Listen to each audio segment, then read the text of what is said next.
Hello students, welcome to SMP edutech. मेरा नाम है निक्की हाड़ा और मैं हूं आपकी नीट बायोलॉजी एजुकेटर। हम स्टार्ट कर रहे थे फोटोसिंथेसिस इन हायर प्लांट का।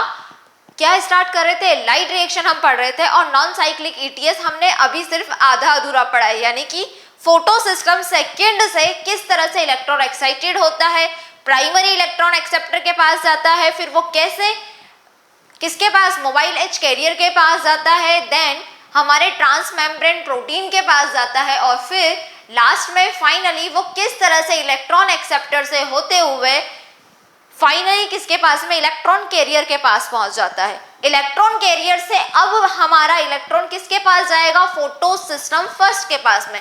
फोटो सिस्टम सेकेंड से स्टार्ट हुआ, फोटो सिस्टम फर्स्ट के पास में जाएगा। आपको पता है फोटो सिस्टम फर्स्ट में क्या होता है? क्लोरोफिल ए 700 होता है। इसका मतलब है कि वो रेड लाइट को एब्जॉर्ब करेगा। और कौन सी रेड लाइट को एब्जॉर्ब करेगा? 700 नैनोमीटर की वेवलेंथ वाली जो रेड लाइट होगी उसको एब्जॉर्ब करेगा। और अब यहाँ पर लाइट क्या एक साथ एब्जॉर्ब की जाएगी? नहीं, 1 by 1 photon photosystem first के ऊपर पड़ेंगे, यानी कि 700 नैनोमीटर वेवलेंथ वाली लाइट वहां पर 1 बाय 1 करके गिरेगी। और उससे क्या होगा, जो हमारा लास्ट में फोटो सिस्टम सेकेंड का जो इलेक्ट्रॉन कैरियर था, कौन था? प्लास्टोसाइनिन, पीसी, प्रियंका चोपड़ा करके बताया था ना, वो क्या करेगा? अब फोटो सिस्टम फर्स्ट को इलेक्ट्रॉन देगा, जिसकी वजह से फोटो सिस्टम फर्स्ट में प्रेजेंट क्लोरोफिल ए 700 एक्साइटेड हो जाएगा और ये किसमें कन्वर्ट हो जाएगा? पहले की तरह ही क्लोरोफिल ए 700 स्टार में। फिर क्लोरोफिल ए 700 स्टार के पास में क्या होगा भाई? फोटो सिस्टम फर्स्ट का भी तो क्या होगा? एक इलेक्ट्रॉन कैरियर होगा जो क्या करेगा?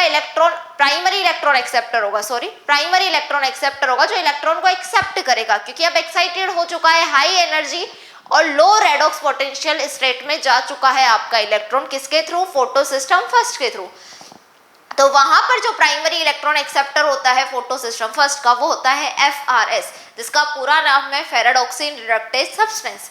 अब FRS के पास में क्या होता है? FRS से इलेक्ट्रॉन जाता है हमारा फेराडॉक्सिन के पास में, FD, फेराडॉक्सिन के पास जाता है। अब फेराडॉक्सिन के पास में प्रेजेंट होता है FNR, एक एंजाइम प्रेजेंट होता है जिसका नाम है फेराडॉक्सिन NADP रिडक्टेज एंजाइम, जो क्या करेगा? NADP का रिडक्शन करने का काम करेगा। तो जब NADP का रिडक्शन होगा तो NADP किससे इलेक्ट्रॉन ले रहा होगा? NADP प्लस इलेक्ट्रॉन लेगा फेराडॉक्सिन से। और ये इलेक्ट्रॉन जो है सिर्फ इलेक्ट्रॉन लेने से काम चलेगा नहीं, इसको चाहिए हाइड्रोजन H+ आयंस। वो कहाँ से लेगा? स्ट्रोमा पार्ट से। और ये कन्वर्ट हो जाएगा, यानी कि इसका रिडक्शन हो जाएगा NADPH.H+ में, ये बन जाएगा यहाँ पर। अब क्या सिर्फ यहाँ तक लाइट रिएक्शन चलती है? देखा जाए तो लाइट रिएक्शन यहाँ पर खत्म हो जाती है, लेकिन अभी हमारे लाइट रिएक्शन के फाइनल प्रोडक्ट में जो हम स्टार्टिंग में पढ़ के आए थे, जो मैंने 1 मिनट में बता दिया था, उसमें ऑक्सीजन हमें मिल चुका है वाटर के मॉलिक्यूल्स के टूटने से। NADPH.H+ बन चुका है, लेकिन अभी ATP नहीं बनी है। तो ATP कहाँ बनेगी? ATP भी क्लोरोप्लास्ट की थाइलेकोइड मेम्ब्रेन में ही बनेगी। और वो कैसे बनेगी उसको हम 1 बाय 1 समझेंगे, लेकिन उससे पहले जो फोटो सिस्टम फर्स्ट था उसमें इलेक्ट्रॉन कैसे ट्रांसफर हुआ, वहां पर फाइनली जो इलेक्ट्रॉन एक्सेप्टर होता है वो कौन होता है, H2O डोनर लाइट रिएक्शन का कौन होता है, इन सारे डिस्कशन को हम अच्छे से समझेंगे। क्योंकि ATP सिंथेसिस आपको डायरेक्टली समझ में नहीं आएगा जब तक कि हम कीमो ऑस्मोटिक थ्योरी नहीं पढ़ लेते। हमें ATP सिंथेसिस समझने के लिए कि ATP का मॉलिक्यूल कैसे बना, उसके लिए समझनी पड़ेगी कीमो ऑस्मोटिक हाइपोथेसिस। तो तब तक के लिए हम क्या समझेंगे कि पहले फोटो सिस्टम फर्स्ट के पास में इलेक्ट्रॉन कैसे आया और ये कैसे ट्रांसफर हुआ, ताकि ये घूम फिर कर दोबारा फोटो सिस्टम सेकेंड के पास में नहीं आता है। और इसी वजह से हम इसको बोलते हैं नॉन साइक्लिक ETS। और नॉन साइक्लिक ETS में जो इलेक्ट्रॉन ट्रांसफर होकर दोबारा से वापस नहीं आता है, इसी को हम बोलते हैं साइक्लिक फोटोफॉस्फोराइलेशन। तो समझते हैं। अब मैं वापस से उस पहले वाले लेक्चर पे चलती हूँ जहां पर हमने क्या किए थे, ये 2 डायग्राम बनाए थे। यही बनाया था, एक तो हमने बनाया था रेडॉक्स पोटेंशियल स्केल, तो ये रेडॉक्स पोटेंशियल स्केल है। और दूसरा हमने क्या बनाया था, यहाँ पे क्लोरोप्लास्ट के अंदर थाइलेकोइड मेम्ब्रेन में किस तरह से आपके ये जो प्राइमरी इलेक्ट्रॉन एक्सेप्टर है, आपका क्या है इलेक्ट्रॉन कैरियर है H कैरियर, ये कैसे काम कर रहा है, ये हम समझ रहे हैं कि इलेक्ट्रॉन का ट्रांसफर एक जगह से दूसरी जगह पर कैसे हो रहा है, ये कैसे इलेक्ट्रॉन मूवमेंट कर रहा है। और आप देख रहे हैं इलेक्ट्रॉन जहां जहां मूवमेंट कर रहा है, तो इलेक्ट्रॉन जब मूवमेंट कर रहा है तो इसको रेडॉक्स स्केल बोलने का एक और रीजन भी था जो हमने पहले देखा है। यहाँ पर जब इलेक्ट्रॉन आ रहा है तो क्या हो रहा है, एक चीज है, एक कॉम्प्लेक्स है, एक कंपाउंड है जिसका ऑक्सीडेशन हो रहा है, फिर उसका रिडक्शन हो रहा है, दूसरे का ऑक्सीडेशन हो रहा है, फिर रिडक्शन हो रहा है। ऑक्सीडेशन कैसे हो रहा है? ये इलेक्ट्रॉन को ले रहा है। रिडक्शन कैसे हो रहा है? इलेक्ट्रॉन को ट्रांसफर कर रहा है, फिर वही किसी और को इलेक्ट्रॉन दे रहा है। तो इस तरह से ऑक्सीडेशन और रिडक्शन का जो प्रोसेस है वो कंटिन्यू, वो रिएक्शंस यहाँ पर होती जा रही हैं। तो अब आप देख चुके हैं, क्या देख चुके हैं कि फोटो सिस्टम सेकेंड पर 1 by 1, इधर देखिए, फोटो सिस्टम सेकेंड पर एक एक करके क्या हुआ, 2 फोटोन गिरे। पहले एक फोटोन गिरा, फिर दूसरा फोटोन गिरा। एक फोटोन गिरा तो एक वाटर का मॉलिक्यूल ब्रेकडाउन हुआ। अभी ये 2 फोटोन की जो स्टोरी है ना, वो ढंग से डिटेल में बताऊंगी मैं। ये समझना बहुत जरूरी है, क्योंकि हम क्वांटम यील्ड, क्वांटम रिक्वायरमेंट जैसे जो शब्द पढ़ के आए ना, मतलब मैंने जो डेफिनेशन याद करवाई है उनको मैं प्रूफ करके दिखाऊंगी आपको। तो आप यहाँ पर देख सकते हैं, फिर फोटो सिस्टम सेकेंड पर 1 by 1 करके क्या कर रहे हैं, फोटोन गिर रहे हैं, जिसकी वजह से फोटो सिस्टम सेकेंड से क्या एसोसिएटेड था, OEC, ऑक्सीजन इवॉल्विंग कॉम्प्लेक्स, वो एसोसिएटेड था। तो वाटर का मॉलिक्यूल टूटा, H+ और ऑक्सीजन, H+ और O कहाँ पर रिलीज हो गए, ल्यूमेन के अंदर रिलीज हो गए। और हम देख सकते हैं कि जो इलेक्ट्रॉन थे वो सबसे पहले फोटो सिस्टम सेकेंड या फिर जेड स्कीम के प्राइमरी इलेक्ट्रॉन एक्सेप्टर फियोफाइटिन ने इसको एक्सेप्ट किया। फियोफाइटिन ने एक्सेप्ट करने के बाद में, एक्सेप्ट करेगा तो किसी और को देगा भी सही, ये चला गया PQ के पास में। PQ क्या था? प्लास्टोक्विनोन। प्लास्टोक्विनोन जो है वो क्या है, एक H कैरियर है, मोबाइल कैरियर है। ये सिर्फ इलेक्ट्रॉन को ट्रांसफर नहीं करेगा, ये हाइड्रोजन को भी ट्रांसफर करेगा। तो ये कन्वर्ट हो जाता है इलेक्ट्रॉन लेके, और हाइड्रोजन लेता है स्ट्रोमा से PQH2 प्लास्टोक्विनोल में।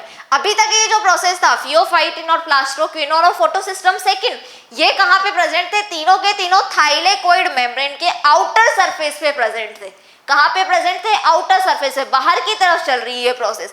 अब जो PQH2 कन्वर्ट हुआ था प्लास्टोक्विनोल, जिसने मैंने बोला था, वो कहाँ पर आ जाता है? थाइलेकोइड मेम्ब्रेन के इनर सरफेस पे आ जाता है, और यहाँ पर आकर ये इलेक्ट्रॉन देता है साइटोक्रोम B6 या साइटोक्रोम F, जो एक तरह का ट्रांस मेम्ब्रेन प्रोटीन है, कॉम्प्लेक्स है, जो क्या कर रहा है, ये बोल रहा है मैं इलेक्ट्रॉन तो ले सकता हूँ लेकिन हाइड्रोजन मैं एक्सेप्ट नहीं करूंगा। तो इसको दे देता है बेचारा इलेक्ट्रॉन, और हाइड्रोजन कहाँ पर रिलीज हो जाते हैं? ल्यूमेन में हाइड्रोजन रिलीज हो जाते हैं।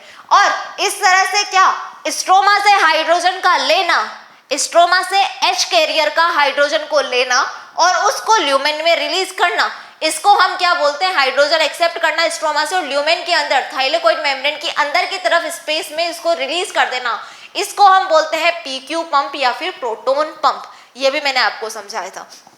फिर साइटोक्रोम B6 जो ट्रांसमेम्ब्रेन प्रोटीन है, यहाँ से आपके इलेक्ट्रॉन कहाँ जा रहे हैं? PC प्लास्टोसाइनिन के पास में। ये क्या है? ये एक इलेक्ट्रॉन कैरियर है जो इलेक्ट्रॉन को कैरी करता है। ये भी कहाँ प्रेजेंट है? थाइलेकोइड मेम्ब्रेन के इनर सरफेस पे प्रेजेंट है, और यहीं पे प्रेजेंट है इनर सरफेस पे ही क्या, आपका photo system first.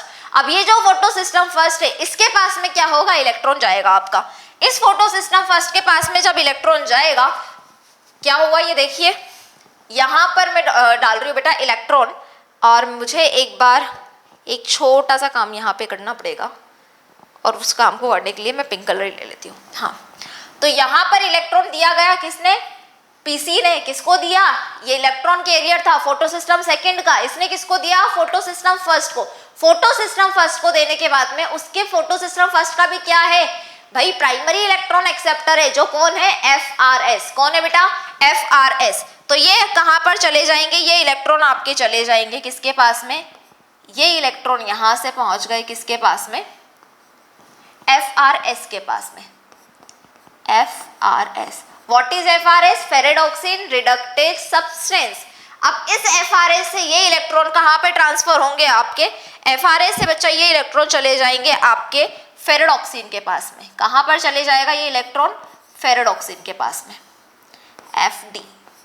Ferredoxin FD से रिप्रेजेंट कर, इस फेरेडॉक्सिन के पास में प्रेजेंट होता है, जैसा कि मैंने बताया कि इसी के पास में आपको देखने को मिलेगा क्या, एक सेकेंड, थोड़ा सा इसको इधर लिख लेती हूँ। इस फेरेडॉक्सिन के पास में आपको क्या देखने को मिलेगा कि इसी के पास में होता है आपका क्या प्रेजेंट होता है, यहाँ पे प्रेजेंट होता है एक एंजाइम जिसका नाम है ferredoxin NADP, ferredoxin FNR। Ferredoxin क्या होता है बेटा? Ferredoxin NADP reductase enzyme. क्या होता है? Ferredoxin NADP reductase enzyme.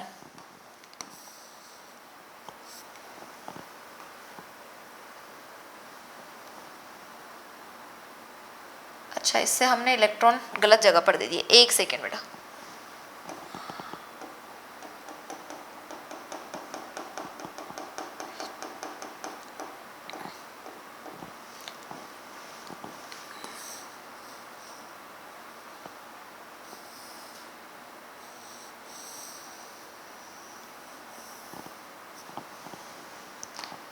बस hold on for a second, इसको हम अच्छे से बना लेते दोबारा।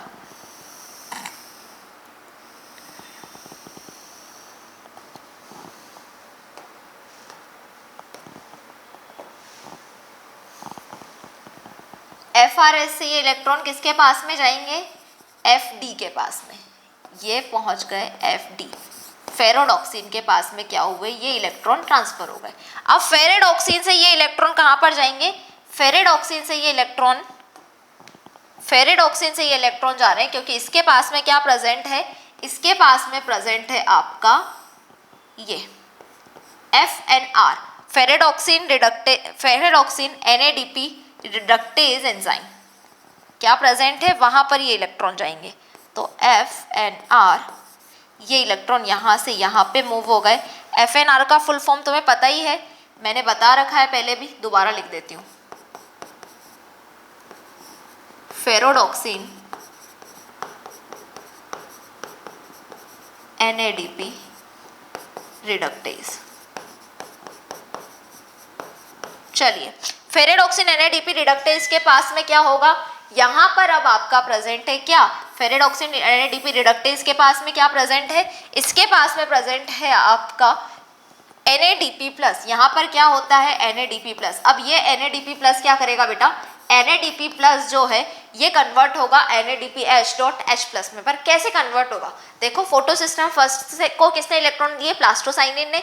इससे इलेक्ट्रॉन आ गए आपके FRS, फेरेडॉक्सिन रिडक्टेज सब्सटेंस के पास में, और फेरेडॉक्सिन रिडक्टेज सब्सटेंस से ये इलेक्ट्रॉन आ गए हैं FD, फेरेडॉक्सिन के पास में। फेरेडॉक्सिन के पास में क्या प्रेजेंट है? FNR, एक एंजाइम है फेरेडॉक्सिन NADP रिडक्टेज एंजाइम, जिसके पास में ये इलेक्ट्रॉन आएंगे। अब ये इलेक्ट्रॉन क्या करेगा? ये इलेक्ट्रॉन दे देगा आपके NADP+ को, जिससे आपका NADP+ किस में कन्वर्ट हो जाएगा? भाई आपका NADP+ जो है वो कन्वर्ट हो जाएगा NADPH.H+ में। किस में कन्वर्ट हो जाएगा बेटा?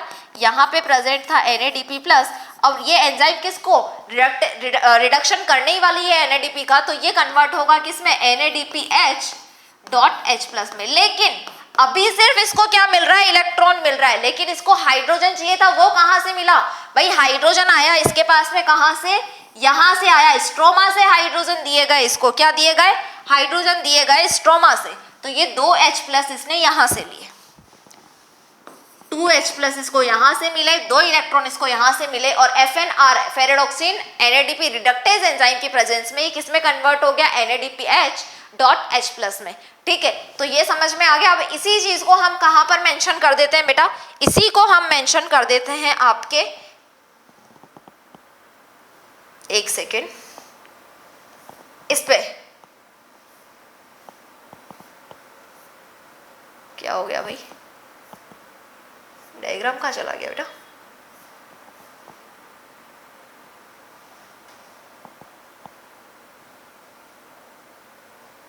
चलिए, इस पे मेंशन कर देते हैं रेडॉक्स स्केल पर। तो रेडॉक्स स्केल में क्या हुआ देखिए, रेडॉक्स स्केल पे 1 बाय 1 पहले एक फोटोन गिरा और फिर दूसरा फोटोन गिरेगा। तो फोटोन के गिरने से क्या हो गया? यहाँ पर हो गया है बेटा आपका क्लोरोफिल A 700 जो था वो एक्साइटेड हो गया है। देखिए यहाँ पर क्लोरोफिल A 700 एक्साइटेड होके क्या बना लेता है? ये बना लेता है क्लोरोफिल A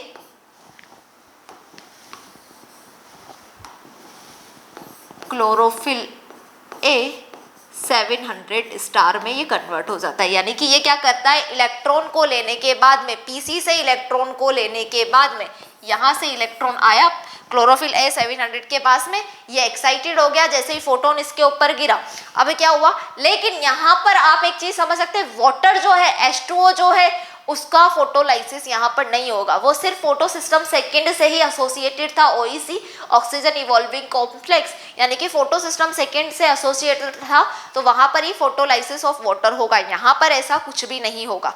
क्या हुआ यहाँ पर क्लोरोफिल ए 700 पे 1 by 1 जब क्या गिरे, फोटोन्स गिरे, कौन सी वेवलेंथ के, 700 नैनोमीटर वेवलेंथ के, तो प्लास्टोसाइनिन से जो इलेक्ट्रॉन आया था उसको इसने एक्सेप्ट किया और ये एक्साइटेड होकर क्लोरोफिल ए 700 स्टार में कन्वर्ट हो गया। अब ये क्लोरोफिल ए 700 से जो था ये इलेक्ट्रॉन कहाँ जा रहा है, आपका ये इलेक्ट्रॉन जा रहा है किसके पास में, ये इलेक्ट्रॉन जा रहे हैं FNS के पास में, फेरेडॉक्सिन सॉरी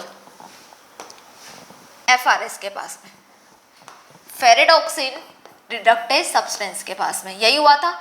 फिर इससे क्या हुआ, फिर इससे ये इलेक्ट्रॉन चले गए आपके किसके पास में, FD फेरेडॉक्सिन के पास में ये इलेक्ट्रॉन चले गए, और FD के पास में इलेक्ट्रॉन जाने के पास में बाद में क्या हुआ कि यहाँ पर प्रेजेंट था हमारा क्या, 2 इलेक्ट्रॉन इसने किसको दे दिए, NADP को, जिसकी वजह से NADP किस में बदल गया बेटा, NADP बदल गया आपका NADP.H+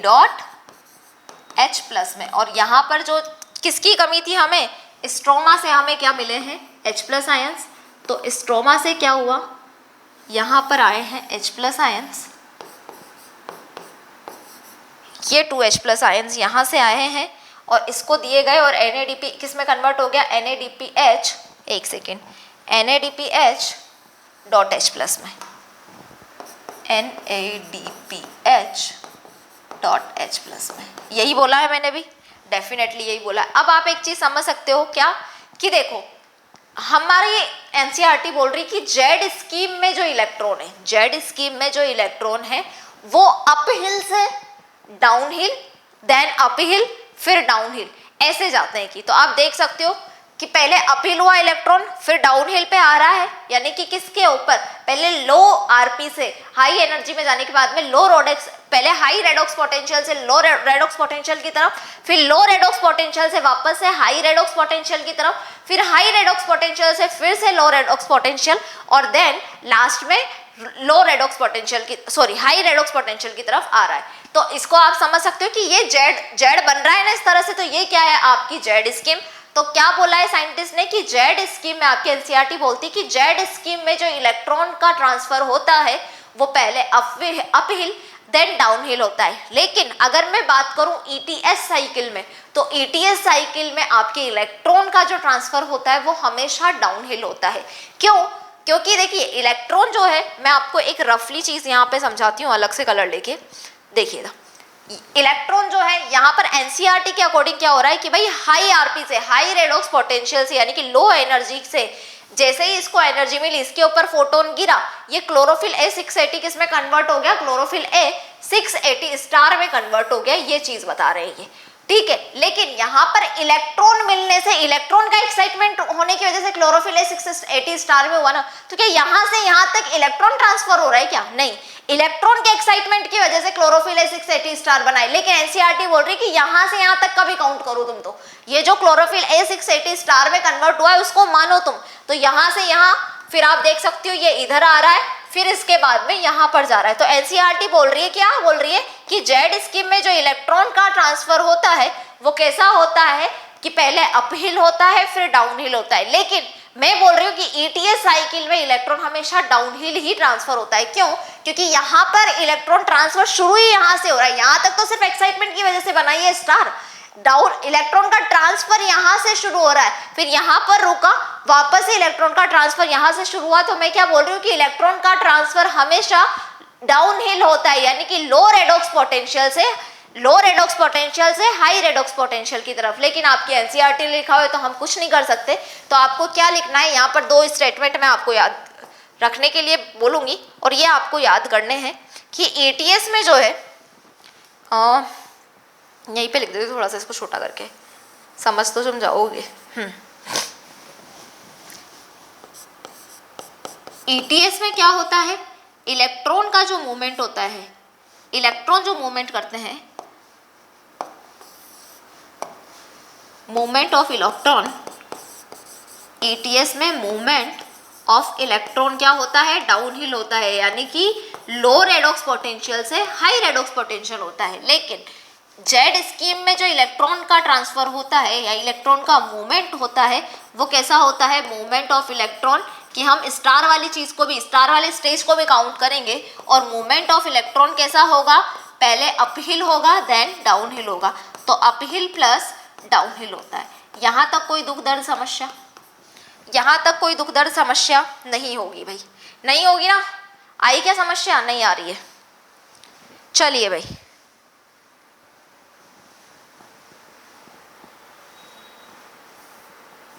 ये डायग्राम आप समझ चुके हो अच्छे से।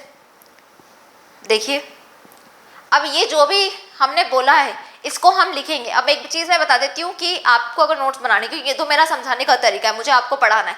आपको जब नोट्स बनाने, तो आप नोट्स कैसे बनाओगे, आप पहले ये दोनों के दोनों डायग्राम से पहले जितनी भी थ्योरी मैं आपको लिखा रही हूँ वो थ्योरी आप पहले लिखोगे, उसके बाद में आप ये दोनों डायग्राम बनाओगे। और अभी ये डायग्राम कंप्लीट नहीं हुआ, अभी आपकी लाइट रिएक्शन कंप्लीट नहीं हुई, अभी एटीपी सिंथेसिस होना बाकी। यहाँ पर सिर्फ ऑक्सीजन और NADPH2 का फॉर्मेशन हुआ है। अभी लास्ट प्रोडक्ट क्या होता है लाइट रिएक्शन का, एक और प्रोडक्ट क्या होता है, ATP भी बनता है। तो ATP हम बनाएंगे, लेकिन उससे पहले मैं ये सारी जो बातें मैंने की है इसको मैं लिख लेती हूँ, क्योंकि ATP के लिए कीमो ऑस्मोटिक थ्योरी जो है वो हमें समझनी पड़ेगी। तो क्या लिखना है भाई, PS फर्स्ट जो होता है, PS फर्स्ट की मैं बात करूं,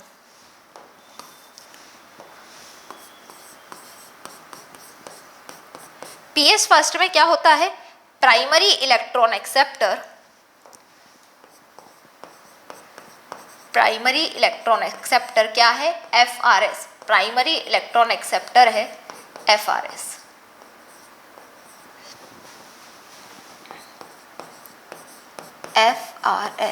FRS का मतलब है फेरेडॉक्सिन रिडक्टेज सब्सटेंस। ठीक है, FRS के पास में गया, उसके पास में क्या हुआ, FRS क्या होता है देखो, it is a ferrous sulphur protein. क्या होता है ये, आयरन सल्फर प्रोटीन होता है आपका FRS। अब FRS से किसके पास में गया था इलेक्ट्रॉन, इलेक्ट्रॉन FRS से जा रहा था। नेक्स्ट लाइन मेरी क्या होगी, FRS से इलेक्ट्रॉन जा रहा है किसके पास में, FD के पास में, फेरेडॉक्सिन के पास में जा रहा है electron, FD।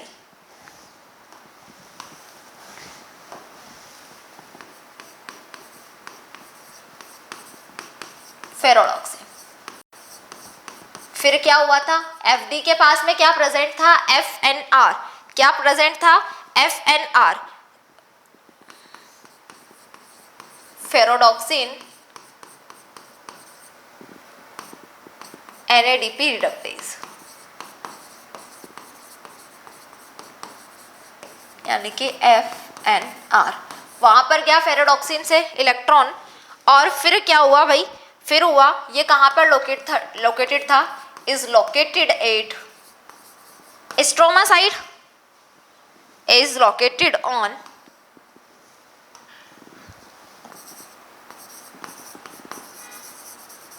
stroma side of thylakoid membrane। दिखाऊं, अभी बता रही हूँ, रुक जाओ पहले लिख लेते हैं। ठीक है, फेरेडॉक्सिन FNR के पास में जाने के बाद में इसने किसको दिए इलेक्ट्रॉन, NADP को रिडक्टेज करेगा, तो इलेक्ट्रॉन दिए NADP को, और H+ कहाँ से मिले, NADP को स्ट्रोमा से मिले। तो फिर क्या हुआ भाई, final electron acceptor of Z scheme, final electron acceptor of Z scheme क्या होता है, final electron acceptor of Z scheme है आपका NADP+। क्या है बच्चा, NADP+। और अगर मैं बात करूं कि प्रोडक्ट ऑफ दिस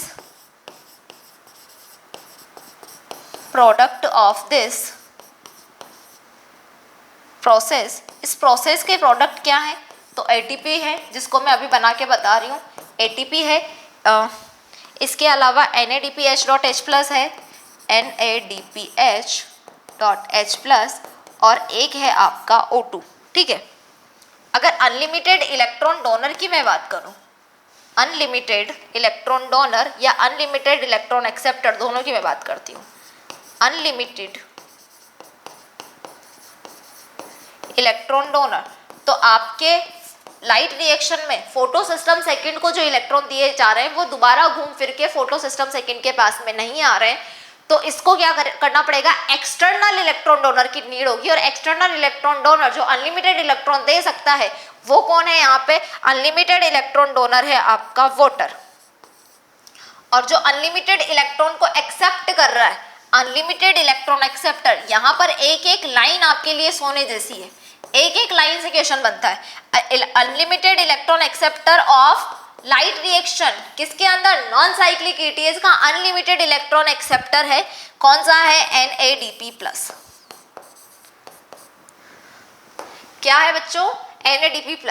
अब मैंने आपको क्या बोला था, मैं आपको बोल रही थी कि मैं आपको दिखाती हूँ कि फेरेडॉक्सिन FNR, फेरेडॉक्सिन NADP, क्या आपका फेरेडॉक्सिन NADP, एक सेकेंड, थाइलेकोइड मेम्ब्रेन को भी इधर लिख देते हैं ताकि जगह हो जाएगी, ऑफ थाइलेकोइड मेम्ब्रेन। तो ये कहाँ होता है, थाइलेकोइड मेम्ब्रेन की साइड में प्रेजेंट होता है। कहाँ लोकेटेड होता है, थाइलेकोइड मेम्ब्रेन के स्ट्रोमा पार्ट में प्रेजेंट होता है। ये देखिए, ये बनाया मैंने FNR को मैंने बाहर की साइड में बनाया, क्यों, क्योंकि ये थाइलेकोइड मेम्ब्रेन के स्ट्रोमा पार्ट की तरफ अरेंज है। और हम क्या बोल रहे हैं, हम ये बोल रहे हैं कि फोटो सिस्टम सेकंड को दिया हुआ इलेक्ट्रॉन वापस से घूम फिर के फोटो सिस्टम सेकंड के पास नहीं आता है, इसीलिए हम इसको क्या बोलते हैं, नॉन साइक्लिक ETS बोलते हैं। पहली चीज तो अभी मैंने दूसरी बात बोली है कि final product of light reaction of non cyclic ETS में final product of light reaction क्या होता है, एक तो NADPH.H+ होता है, एक ऑक्सीजन आपको यहाँ पर दिखाई दे रही है, और एक होता है ATP। अब ATP का क्या किया जाए, देखो मैं बताती हूँ, ATP डायरेक्टली नहीं बनती है। ATP बनने के लिए यहाँ पर क्या प्रेजेंट होते हैं, यहाँ पर प्रेजेंट होते हैं चैनल्स। कौन से channels, F0 F1 channels present होते हैं। माइटोकॉन्ड्रिया में भी प्रेजेंट होते हैं, क्लोरोप्लास्ट के अंदर भी प्रेजेंट होते हैं। क्लोरोप्लास्ट वालों को हम बोलते हैं CF0 F1 चैनल्स। ठीक है, पहले देखिए इधर मैं दिखाती हूँ बना के तुम्हें, इस तरह से, ये देखो,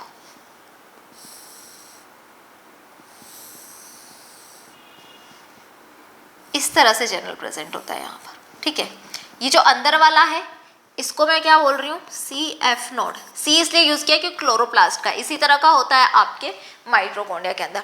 तो F0 F1 चैनल्स यहाँ पर प्रेजेंट होते हैं। ठीक है, ये चैनल्स क्या होते हैं, ये चैनल्स ATP सिंथेसिस कॉम्प्लेक्स, इन दोनों को मिलाकर हम क्या बोलते हैं कि इनको बोला जाता है ATP सिंथेसिस कॉम्प्लेक्स। दोनों को मिला के मैं क्या बोल सकती हूँ कि ये ATP बनाने का काम करेंगे, ATP सिंथेस कॉम्प्लेक्स, पहली चीज तो। ठीक है, अब ये जो F0 है वो अंदर की तरफ प्रेजेंट है, F1 क्या है, स्ट्रोमा साइड की तरफ प्रेजेंट है, बाहर की साइड में प्रेजेंट है। F0 जो होता है, सुनना पूरी बात, F0 क्या करता है, ये एक ट्रांस मेम्ब्रेन चैनल है।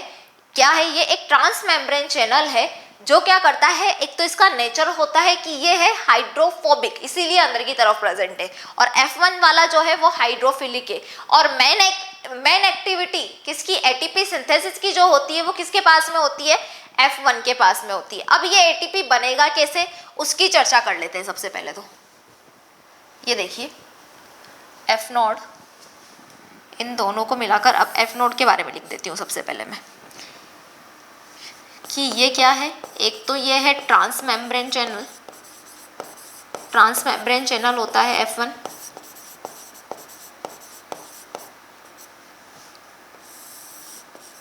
और दूसरा ये होता है हाइड्रोफोबिक कैटेगरी का, हाइड्रोफोबिक। ठीक है, और ये जो F1 है, क्या है बच्चा, F1 है। इस F1 के बारे में थोड़ा सा लिखने के लिए जगह चाहिए।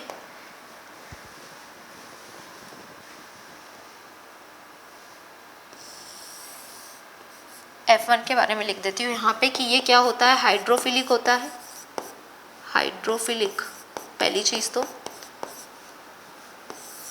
और दूसरा ये क्या होता है, इसके पास में एक्टिविटी होती है, it has ATP synthase activity, has ATP synthase, चक्कर पड़ गया है, तो दोबारा इरेज करके लिखना पड़ेगा।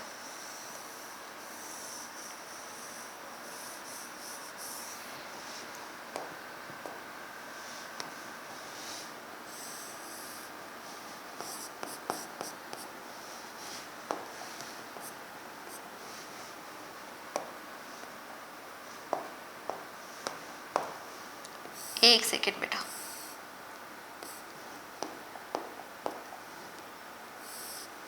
एटीपी सिंथेस एक्टिविटी, और इन दोनों को मिला के हमने क्या बोला है कि ये जो है ये क्या होते हैं, ATP synthase complex, ATP synthase complex. ठीक है, इससे क्या बनेगी भाई, आपकी बनेगी एटीपी। तो मैं आपको एटीपी बना के तो कैसे दिखाऊं कि देखो,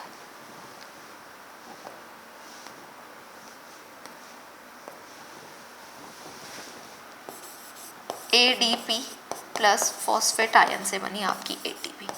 अब ये बनेगी कैसे, ऐसे ही तो नहीं बनेगी, ये यहाँ पर होगा बेटा फैसिलिटेटेड डिफ्यूजन। क्या होगा आपका, facilitated diffusion.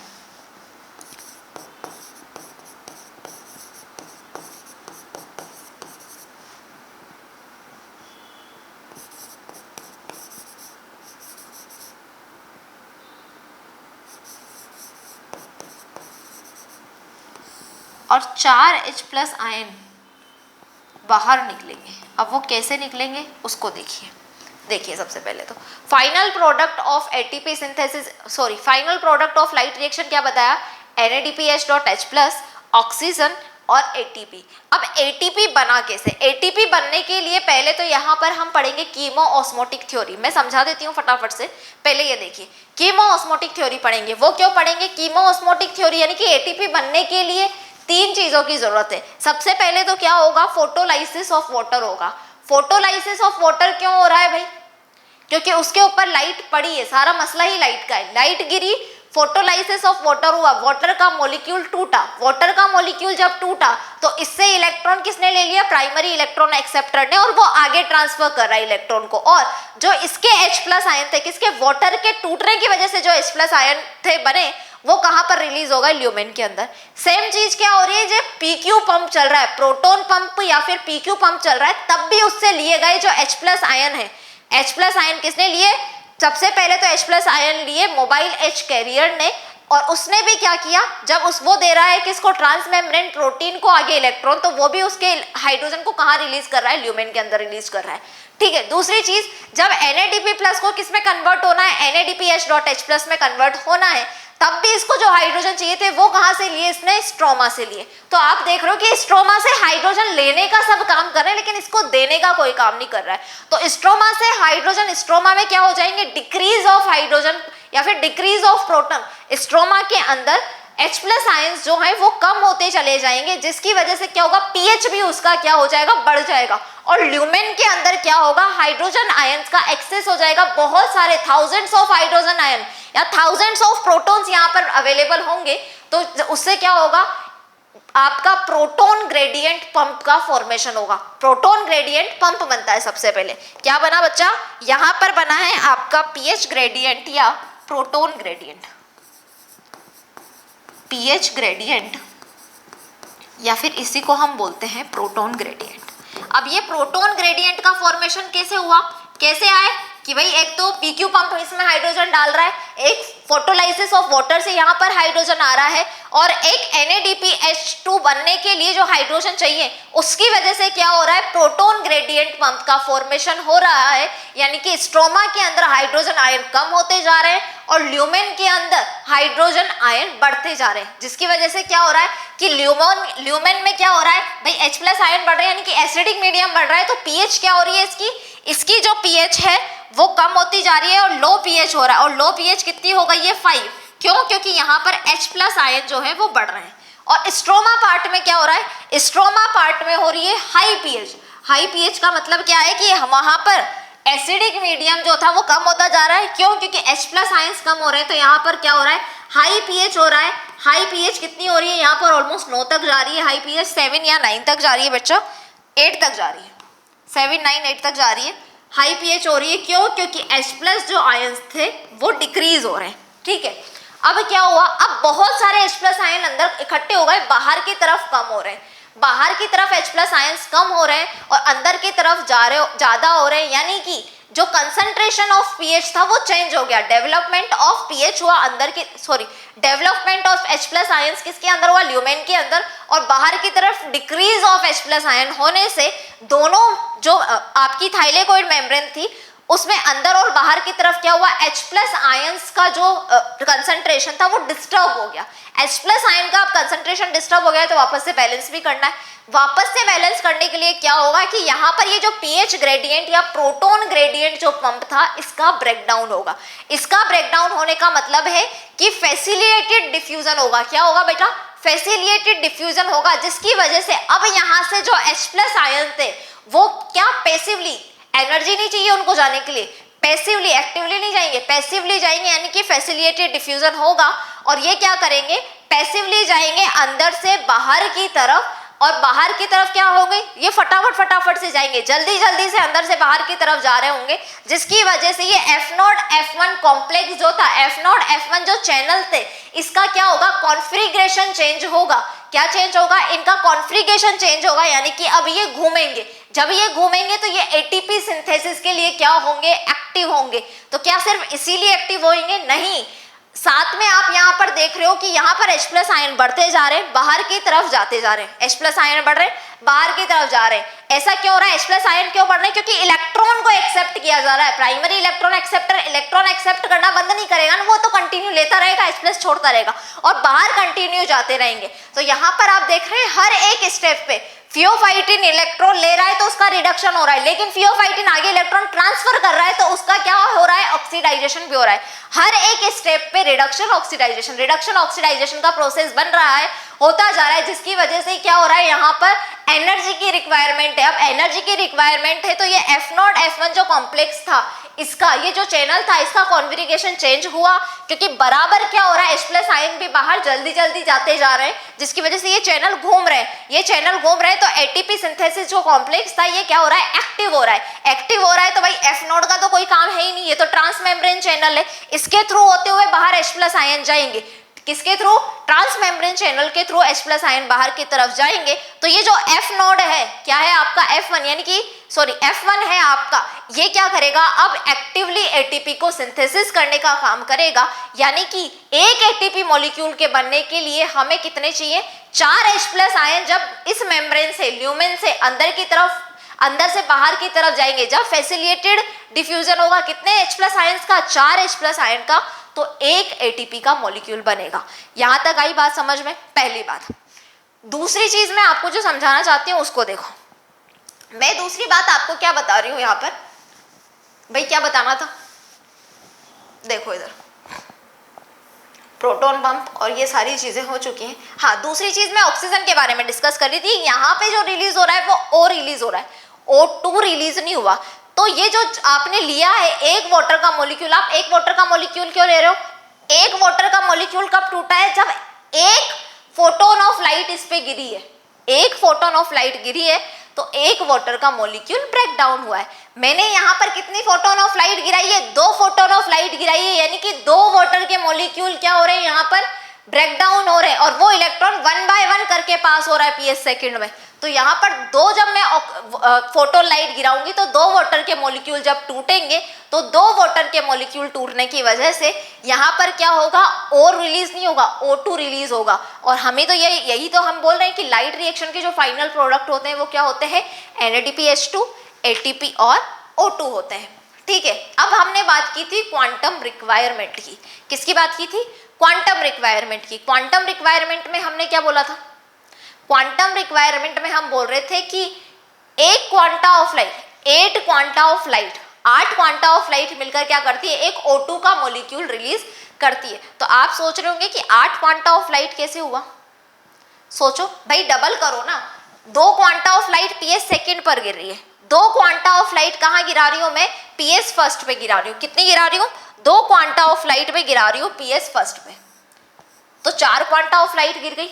4 quanta of light के गिरने से, 4 क्वांटा ऑफ लाइट के गिरने से क्या हो रहा है, अभी सिर्फ एक और रिलीज हो रहा है, लेकिन इसको मैं क्या करूंगी, डबल कर दूंगी। भाई 4 क्वांटा ऑफ लाइट तो टोटल मिली है, 4 क्वांटा ऑफ लाइट टोटल मिलाकर एक और रिलीज हो रहा है। तो मैं क्या कर रही हूँ, यहाँ पर 4 quanta of light PS second पर, 4 quanta of light PS first पर डालूंगी, जिसकी वजह से क्या होगा, मेरा एक O2 का मॉलिक्यूल रिलीज होगा। क्या होगा बेटा, एक O2 का मॉलिक्यूल यहाँ पर रिलीज होगा। समझ में आई बात? डेफिनेटली। चलिए अब मैं इसको जो तुम्हारा एटीपी सिंथेसिस था इसको लिख रही थी, लास्ट में मैंने जो बताया था पहले इसको समझ लेते हैं कि प्राइमरी इलेक्ट्रॉन एक्सेप्टर से इलेक्ट्रॉन किसके पास में जाएगा, पीएस फर्स्ट में प्राइमरी इलेक्ट्रॉन एक्सेप्टर है एफआरएस। ये कहाँ से आया है इलेक्ट्रॉन, प्लास्टोसाइनिन इलेक्ट्रॉन कैरियर ने दिया है इसको पीएस फर्स्ट को। फिर फेरेडॉक्सिन के पास में जाएगा, फेरेडॉक्सिन से एफएनआर के पास में जाएगा जो कहाँ पे लोकेटेड है, स्ट्रोमा थाइलेकोइड मेम्ब्रेन के स्ट्रोमा पार्ट पे लोकेटेड है। फिर यहाँ से आपका इलेक्ट्रॉन जा रहा है जेड स्कीम के फाइनल प्रोसेस में, जो जिसको कौन एक्सेप्ट कर रहा है, NADP+। तो फाइनल इलेक्ट्रॉन एक्सेप्टर कौन है, NADP+ है, जिसके पास में फाइनली इलेक्ट्रॉन जाएगा और इससे घूम फिर के वापस से फोटो सिस्टम सेकंड के पास नहीं जाएगा। इसी वजह से हम इसको बोल रहे हैं नॉन साइक्लिक ETS। अब ये देखिए प्रोडक्ट ऑफ दिस प्रोसेस में एटीपी बना, कैसे बना वो बता दिया, अभी कीमो ऑस्मोटिक हाइपोथेसिस जो है दोबारा समझेंगे। ठीक है, product of this process ATP, NADPH.H+ और O2 है। और अनलिमिटेड इलेक्ट्रॉन डोनर, बार बार इलेक्ट्रॉन डोनेट करने का काम कौन करेगा, वाटर करेगा। क्यों करेगा, क्योंकि ये एक्सटर्नल इलेक्ट्रॉन डोनर है, क्योंकि पीएस सेकंड में दिया गया इलेक्ट्रॉन वापस से पीएस सेकंड से जो इलेक्ट्रॉन रिलीज होता है वो वापस से पीएस सेकंड के पास घूम फिर कर नहीं आता, इसलिए इसको एक्सटर्नल डोनर की रिक्वायरमेंट है। और अगर मैं बात करूं कि अनलिमिटेड इलेक्ट्रॉन एक्सेप्टर कौन है, तो वो है NADP+। अब देखिए आगे, देखिए बच्चों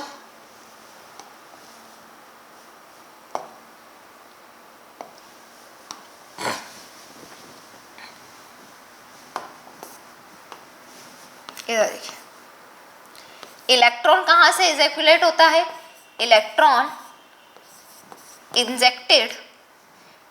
ejected from chlorophyll A680, chlorophyll A को दिया हुआ इलेक्ट्रॉन जो इजेक्टेड होता है नेवर रिटर्न बैक, दोबारा क्या होता है, बैक नहीं आता है, नेवर रिटर्न बैक। सो इसलिए external electron donor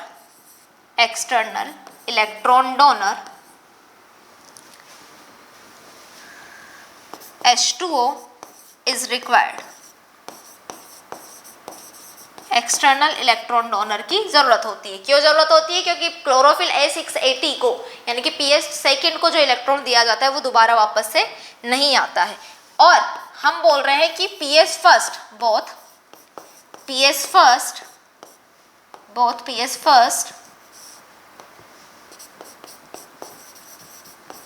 and PS second, both PS first and PS second work simultaneously together। हम क्या बोल रहे हैं कि PS फर्स्ट और PS सेकंड जो है वो क्या करते हैं, साथ साथ काम करते हैं। लेकिन आपकी एनसीईआरटी बोल रही है कि पहले पीएस सेकंड काम करता है फिर पीएस फर्स्ट काम करता है, 1 बाय 1 काम करते हैं। तो अगर एनसीईआरटी की लाइन आ जाती है तो उसको एज इट इज एक्सेप्ट करना है, अपना दिमाग नहीं लगाना है। अदरवाइज हमें क्या एक्सेप्ट करना है कि फोटो सिस्टम फर्स्ट और फोटो सिस्टम सेकंड दोनों के दोनों साथ साथ काम करते हैं। यहाँ तक बात क्लियर है? ठीक है। अभी आपका जो ऑक्सीजन वाला है कि O2 का मॉलिक्यूल रिलीज होता है 8 क्वांटा ऑफ लाइट से, ये क्लियर है। 8 क्वांटा ऑफ लाइट से रिलीज होने का मतलब है कि आपके एक बार में एक वाटर का मॉलिक्यूल जब टूट रहा है तो 2 इलेक्ट्रॉन ट्रांसफर हो रहे हैं। क्या हो रहे हैं? 2 इलेक्ट्रॉन ट्रांसफर हो रहे हैं, पीएस फर्स्ट में भी और पीएस सेकंड में भी। लेकिन एक लाइट गिर रही है, हम 2 लाइट गिरा रहे हैं तो 2 वाटर के मॉलिक्यूल टूटे। 2 वाटर के मॉलिक्यूल टूटने से 4H+ आयन रिलीज हो रहे हैं। 4H+ आयन किसमें? फोटो सिस्टम सेकंड में। और यही H+ आयन किसके पास में जाएंगे? फोटो सिस्टम फर्स्ट के पास में जाएंगे। अब 4H+ आयन से काम नहीं चलेगा। क्यों? क्योंकि 4H+ आयन एक O2 का मॉलिक्यूल रिलीज कर रहे हैं। तो टोटल O2 का मॉलिक्यूल, एक O2 का मॉलिक्यूल रिलीज करने के लिए हमें कितने चाहिए? 8H+ आयन चाहिए और कितनी? 8 क्वांटा ऑफ लाइट चाहिए। इस प्रोसेस को आप जब दोबारा से समझोगे ना, टोटल इलेक्ट्रॉन का फॉर्मेशन, टोटल इलेक्ट्रॉन ट्रांसपोर्ट कितना हो रहा है? एक बार में एक एक करके ही वाटर का मॉलिक्यूल टूटेगा, एक साथ वाटर का मॉलिक्यूल नहीं टूटेगा, पहली बात तो ये ध्यान रखना। और दोनों के दोनों इलेक्ट्रॉन एक क्वांटा ऑफ लाइट गिरने से दोनों इलेक्ट्रॉन एक साथ ट्रांसफर नहीं होंगे। मैंने 2 इलेक्ट्रॉन लिखे हैं क्योंकि मैं 2 इलेक्ट्रॉन का प्रोसेस समझा रही हूँ, लेकिन होते क्या है एक्चुअल में 1 बाय 1 करके इलेक्ट्रॉन का ट्रांसफर होता है। ठीक है, तो देखिए ऑक्सीजन वाली बात भी कर लेते हैं हम। तो ड्यूरिंग 1O2 इवोल्यूशन, क्या बोला मैंने कि एक ऑक्सीजन का इवोल्यूशन होता है तो क्या होता है, देखिए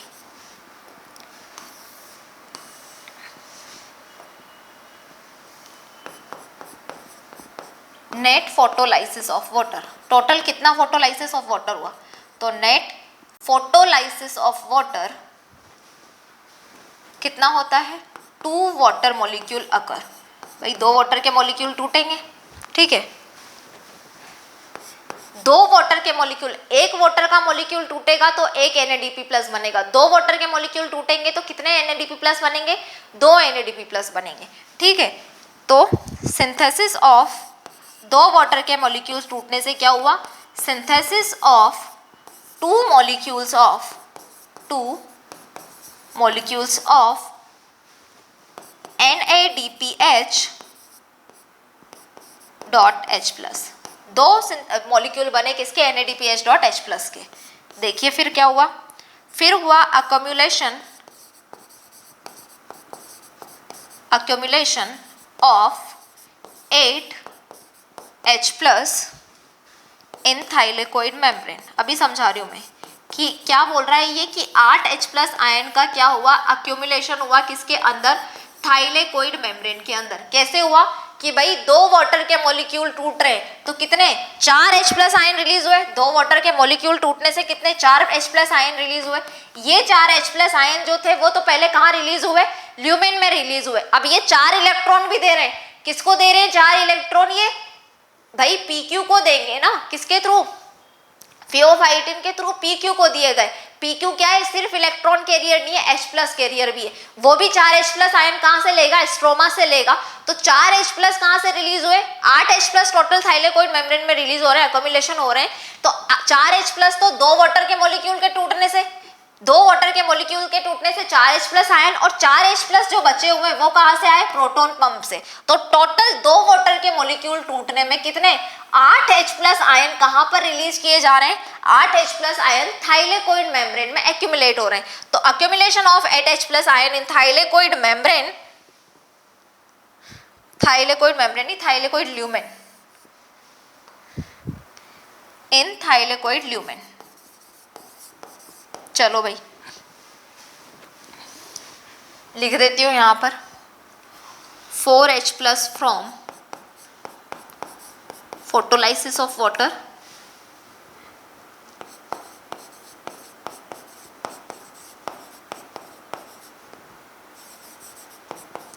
H plus photolysis of water से 2 वाटर के मॉलिक्यूल्स के फोटोलाइसिस होने से, and 4H plus from proton pump. 4H plus कहाँ से आए हैं, प्रोटॉन पंप से आए। देखिए चलिए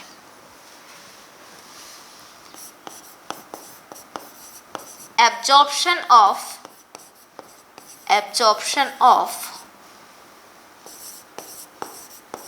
8 quanta of light, 8 quanta of light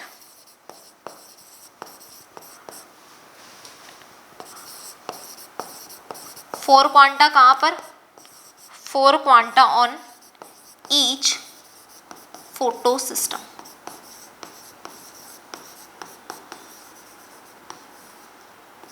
देखिए ढंग से समझा देती हूँ दोबारा से, रेडॉक्स स्केल से समझो। एक वाटर का मॉलिक्यूल कब टूटेगा, जब 1 क्वांटा ऑफ लाइट गिरी। कितनी गिरी, 1 quanta of light. 1 quanta of light के गिरने से 1 वाटर का मॉलिक्यूल टूटा, 2H प्लस आयन और 2 इलेक्ट्रॉन क्या हुए, रिलीज हुए। 2H प्लस आयन किसके अंदर रिलीज हो गया, ये यहाँ पे 2H प्लस आयन आपके ल्यूमेन में रिलीज हो गए, और बाकी क्या हुआ, 2 इलेक्ट्रॉन आगे ट्रांसफर हो गए। फिर जब 1 वाटर का मॉलिक्यूल की बात हो रही कि 2H plus ion 1 quanta of light में गिरे हैं, किसके अंदर, एक तो ल्यूमेन के अंदर और फिर स्ट्रोमा से भी जो आए हैं, क्योंकि PqH2 जब बना था तो प्रोटॉन पंप से जो H+ आयन आए थे वो भी ल्यूमेन में रिलीज हुए। यानी कि एक वाटर का मॉलिक्यूल अगर टूट रहा है तो वो क्या कर रहा है, एक वाटर का मॉलिक्यूल जब टूट रहा है तो वो 4 H+ आयन को थाइलेकोइड मेम्ब्रेन के ल्यूमेन में ट्रांसफर कर रहा है, पहली बात। लेकिन एक क्वांटा ऑफ लाइट जब गिरती है तो सिर्फ एक इलेक्ट्रॉन का ट्रांसफर होता है। दूसरे इलेक्ट्रॉन को ट्रांसफर करने के लिए हमें एक और क्वांटा ऑफ लाइट की जरूरत होती है, तब जाके दूसरा इलेक्ट्रॉन क्या 680 स्टार बनाता है, यानी कि 680 को क्लोरोफिल है 680 को एक्साइटेड करता है और फिर दूसरे इलेक्ट्रॉन का ट्रांसफर होता है। ठीक है, तो ये एक वाटर मॉलिक्यूल को तोड़ने के लिए 2 क्वांटा ऑफ लाइट दी है। तो मैं बोल रही हूँ कि 2 वाटर के मॉलिक्यूल तोड़ने हैं तो कितनी लाइट दूंगी मैं, 4 क्वांटा ऑफ लाइट दूंगी। किसको, सिर्फ और सिर्फ फोटो सिस्टम सेकेंड को। फिर इधर भी मुझे इलेक्ट्रॉन ट्रांसफर करवाने हैं तो पीएस फर्स्ट में भी क्या होगा, मुझे अगर 4 इलेक्ट्रॉन ट्रांसफर करवाने तो 4 क्वांटा ऑफ लाइट देनी पड़ेगी। ये जो बात हो रही है वो एक वाटर के मॉलिक्यूल को तोड़ के बना रहे हैं, इसलिए 2 क्वांटा ऑफ लाइट दोनों जगह शो हो रही है। तो 4 क्वांटा ऑफ लाइट तो आपको दिख रही है। मैंने बोला है कि 2 वाटर के मॉलिक्यूल टूटते हैं। मैंने क्या बोला है यहाँ पर कि ड्यूरिंग वन ऑटो इवोल्यूशन क्या होता है, 2 वाटर मॉलिक्यूल का क्या होता है, फोटोलाइसिस होता है। फोटोलाइसिस होता है यानी कि टूटता है। तो एक वाटर के मॉलिक्यूल के लिए पीएस फर्स्ट को कितनी दी हमने, 2 quanta of light, PS second को भी 2 quanta of light, 4 quanta of light दिए एक वाटर के मॉलिक्यूल के लिए। तो यहाँ पर कितने तोड़ रही हूँ मैं, 2 वाटर के मॉलिक्यूल तोड़ रही हूँ, यानी कि मैं कितने दूंगी, 4 quanta of light photo system second को और 4 क्वांटा ऑफ लाइट किसको, फोटो सिस्टम फर्स्ट को दूंगी। इसे एक बार पढ़ो मैंने जो बोला है और समझो इसको कि अब तक मैंने क्या बोला है, और उसके बाद में हम आगे चलते हैं, क्योंकि अभी एटीपी सिंथेसिस हुआ है कीमो ऑस्मोटिक थ्योरी से, वो भी हमें समझना है।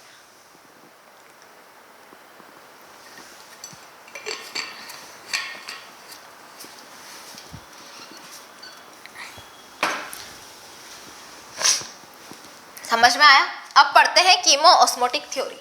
क्या पढ़ते हैं बेटा, कीमो ऑस्मोटिक थ्योरी। और उससे पहले मुझे लग रहा है कि मैं थोड़ा सा इसको छोटा कर दूं और कीमो ऑस्मोटिक थ्योरी को मैं यहीं निपटा दूं तो कैसा रहे।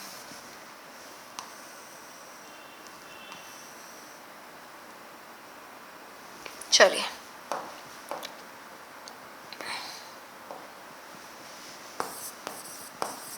कीमियो ऑस्मोटिक हाइपोथेसिस।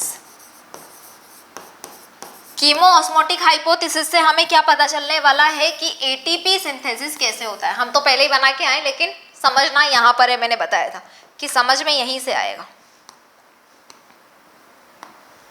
चलिए, क्या हुआ, पहले तो ये दी किसने थी, पीटर मिचेल करके एक साइंटिस्ट थे, उन्होंने कीमो ऑस्मोटिक हाइपोथेसिस क्या थी, प्रपोज की थी, किसके अंदर, क्लोरोप्लास्ट के अंदर भी और माइटोकॉन्ड्रिया के अंदर भी। तो देखिए, it proposed bye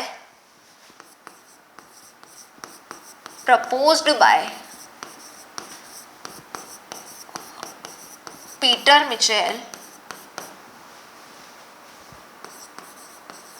for both to explain, क्या एक्सप्लेन करने के लिए दी थी, mechanism of ATP synthesis, mechanism of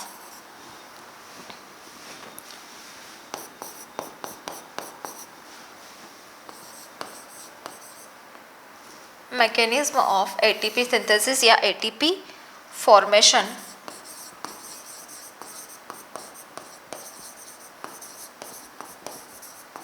both in, किसने, पीटर मिचेल ने दी थी, क्या बताने के लिए कि एटीपी का फॉर्मेशन कैसे होता है, इस मैकेनिज्म को समझाने के लिए। किस किस के अंदर, माइटोकॉन्ड्रिया एंड क्लोरोप्लास्ट के अंदर, mitochondria and chloroplast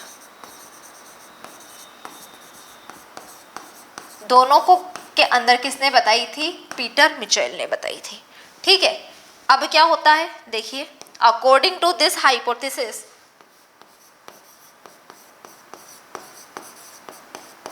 according to this hypothesis, इस हाइपोथेसिस के अकॉर्डिंग क्या हुआ, एटीपी का जो सिंथेसिस होता है,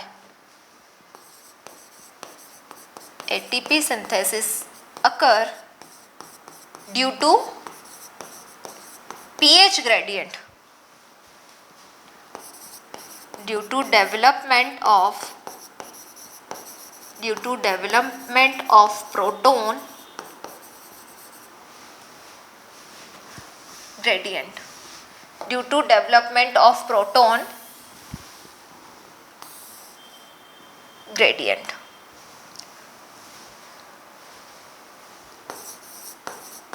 प्रोटॉन ग्रेडियंट का मतलब क्या है कि प्रोटॉन का जो कंसंट्रेशन है उसमें डिफरेंस आ जाना। क्या होता है? प्रोटॉन के कंसंट्रेशन में डिफरेंस आ जाना। What is pH gradient? PH gradient is difference in proton concentration.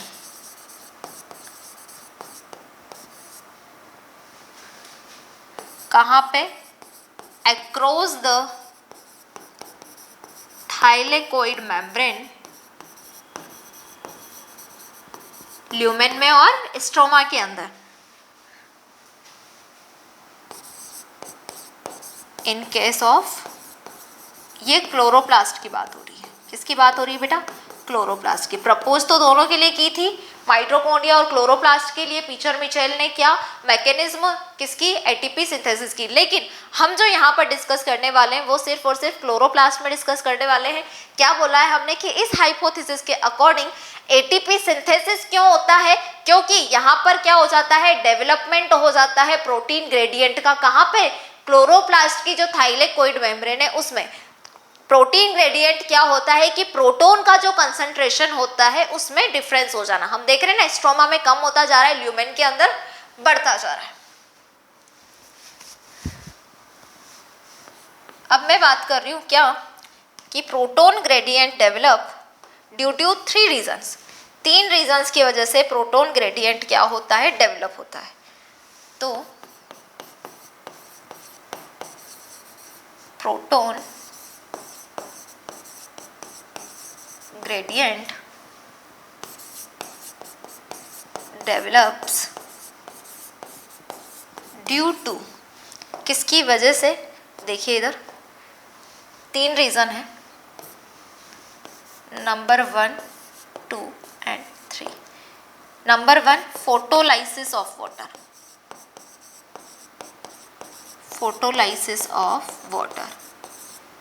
Number 2 क्या है? Proton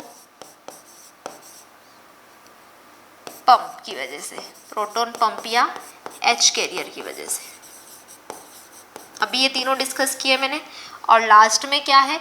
activity of ferredoxin, activity of FNR, ferredoxin NADP reductase की वजह से,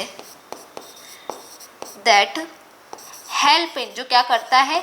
NADP को का रिडक्शन करता है, दैट हेल्प इन रिडक्शन